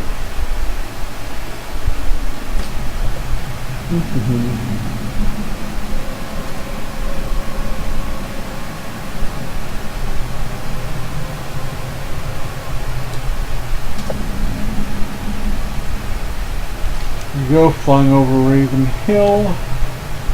Flying over the Raven Hill Cemetery. Yes, cemetery, I'm just being silly. And that'll get us into Elwyn Forest here after we do the Hushed Bank. Darkened Bank. Pick a bank. Now, I haven't been anywhere in this zone yet either. So, now, for Horde members, or people who just simply haven't been to Stormwind. Here's Stormwind City. Okay. The Stockades are right here. Inside this tower. Okay? I want to stress that again. It's inside this tower. If you're coming in the way I'm coming in, you're going to have to basically fly down into that tower from a height. You might even get killed on the way. If you do, you run back in, get inside the tower as close as you can to the instance while still being able to spawn yourself, and then go in. So, I'm calling this the beginning of the run to the Stockades, so the wife will know what we're looking for when I'm attempting to do the editing. And here we go. I'm deliberately gaining height because there are actually flying guards over Stormwind, and we don't want them to screw me up on my way in. From here, you can actually see there's the Stockades entrance right there, that building right there. That's our goal, okay? You can see the entrance right there. As soon as I get into Stormwind, I'm going to be PvP'd. Not quite there yet. I am about to be PvP'd as soon as there we go, PvP now. So the goal is to avoid the flyers. I'm probably higher than the flyers, so that's all good. There's some flyers right there, just as proof. Okay, so we're going to land and we're going to charge in. There we go. And we go. I am level 100. But that's not going to stop them from killing me. So that? Isn't that interesting? You can still die, even at level 100. Now if I was a tank, I probably would have made it. If I was a priest, I might have made it, maybe, because of being able to put myself in some sort of shell. Instead, I have to come in all the way from over here. That's as expected. To be honest, that is as expected.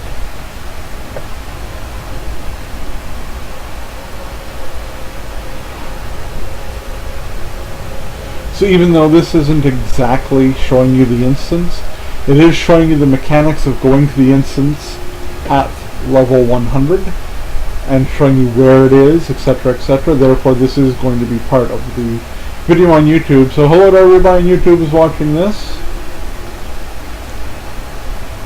Remember, you can find me at Twitch, located at twitch.tv/gutrend, when I'm doing live streams. I always announce my live streams on Twitter at Gutrend. You can also check my Facebook page, which is Gutrend. You can check Instagram for Gutrend. You can check IMDb for Gutrend. You can check Tumblr for Gutrend. Not all of these things will necessarily be game related. The IMDb list is a list of movies and TV shows that I love and that have been formative in my becoming the weirdo that I am today. My Tumblr is a bunch of funny things that I've found on Tumblr that I've reposted. My Facebook channel is just starting to get filled up because my administrator, who is also my wife, is starting to work on putting stuff up there. Additionally, my Instagram is photos that my wife is posting on my behalf as well. I haven't mentioned you can find me on Xbox. You can find me on Xbox at The Real Gutrend. I accept friend requests, and that is capital T, capital R, capital G, The Real Gutrend. And if you want me to be a friend of yours, feel free to friend me there. I will friend you back. As I will follow you back on YouTube, like your page and response on Facebook, follow you back on Twitter, and probably Instagram and Tumblr as well. And also, if you're watching this on YouTube, feel free to share this video, like this video, and by all means subscribe to the channel. I'm doing a lot of Warcraft stuff now, but I am branching out. I'll be doing other Xbox games, COD with a huge language warning when I'm playing that, and I'm also going to be playing maybe some other games like Watch Dogs, Sunset Overdrive, maybe some Destiny, maybe some Lego games, Far Cry 4, Fallout New Vegas, Fallout 3 even, and of course there's new titles coming that I'll be gladly purchasing, assuming that the finances actually move me in that direction. Pardon? Yeah, my finances allow. I'll be doing newer games as they release. But if you want to help me do that, that's why there's a big donation button on my Twitch channel. I'm not deliberately begging for cash. I'm just saying that, you know, financially I might not be able to play the newest games because financially I might not be able to buy them. Therefore, if you want to see something new and there's no sign of it popping up on my channel or my feed, probably because I do not have the ability to get it, and if you want to help, by all means.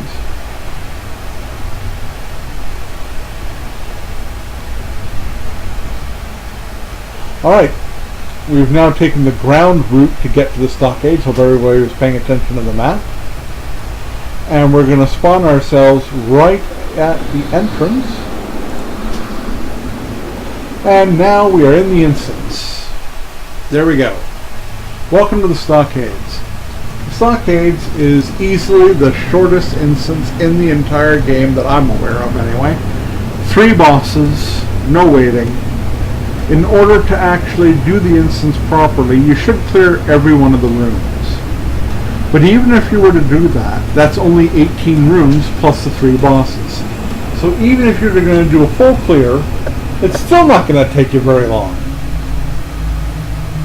For the purposes of arguing this, well, there doesn't even seem to be anybody in this room. Okay, what about this room? Wow, the first 2 rooms are completely empty. That's interesting. Let's get getting some people to kill here. Come on, I can't kill no one. I have to kill something here. Let's go. You know, so 2 rooms gone, nobody in them. Sounds to me like a lot easier than I thought it was going to be. That's what it sounds like to me. And there is everyone dying in one big massive blob. Except for this dude who's wandering around out here, and he's shifty and he's a thief and you don't want him stealing any of the compass. There we go. So that takes care of those 2 rooms. Actually, those actually were the second 2 rooms. So this is actually the intersection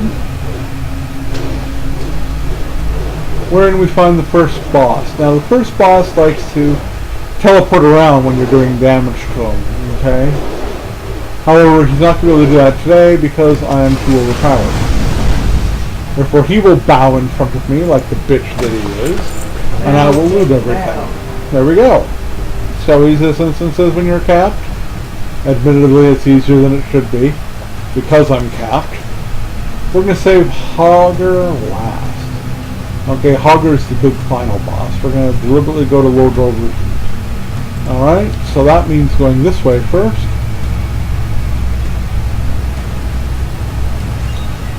Okay, as we did earlier, we're going to go in here and aggro everything. Then we're going to go to the other room and we're going to aggro everything. It's probably exactly what people who've been watching these streams have been waiting for me to do. If he's over 100, why isn't he just grabbing everything and killing them all at once at the end of the dungeon? Because I've never been that guy, you know? I've never been the guy who grabs everything and kills them all at once. I'm killing all the trash mobs at once.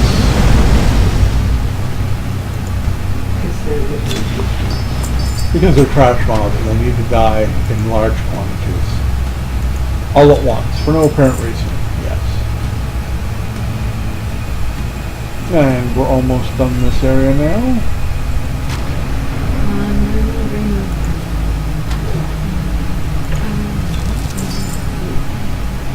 Good for you. Sounds like the wife is in Draenor learning Draenor mining. Alright, so there's some spare rooms off of here too, so let's go get those dudes and dudettes. Well, you should go till you are rare.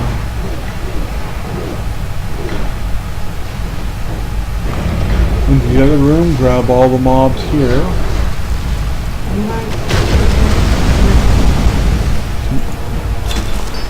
Everything is dead, yeah.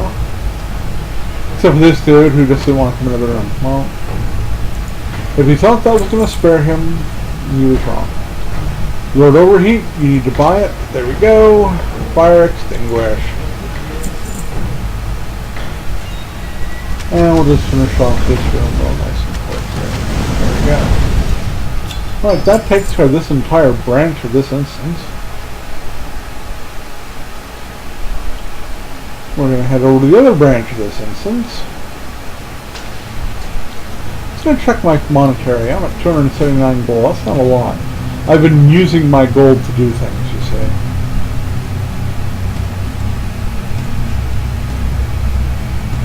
Okay, so at this point we have completed these 4 rooms. These 2 were empty. We've completed these 2 rooms. This room with the boss.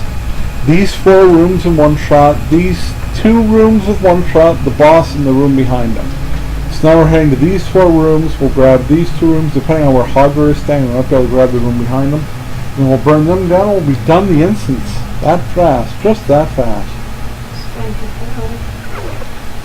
The wife is now celebrating the kill, I believe, of a rare in Draenor.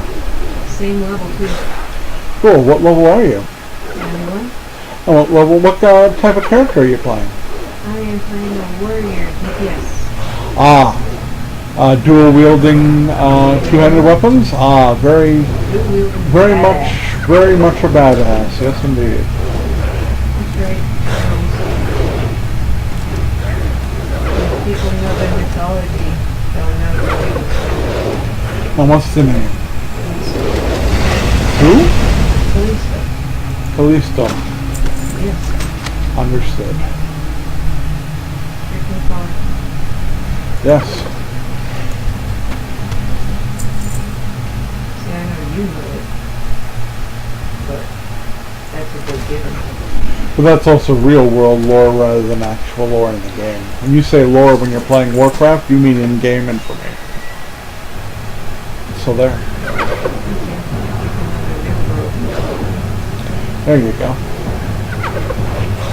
But you're very quiet. Is that, are you able to hear yourself even on the... Oh, not at the moment. So I'm basically talking to myself sounding like I'm speaking to someone else. Great, so now my wife's making me sound like I'm a frickin' insane person. I'm not trying to make you sound like an insane person. I just feel just the bonus. No, I mean when you're talking, are you able to hear your voice talking about? Yeah, sometimes. Sometimes. Well, that's good. If I talk loud enough, I There's the stockade completed, technically. We're going to go in here and just finish it off because, you know, I'm a completionist. I'm not running extra mobs. Are you crazy? Okay.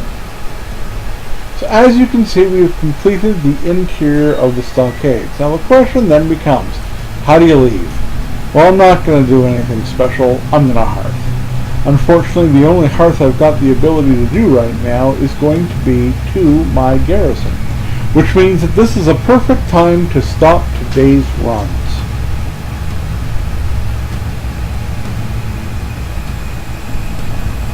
I did a bunch.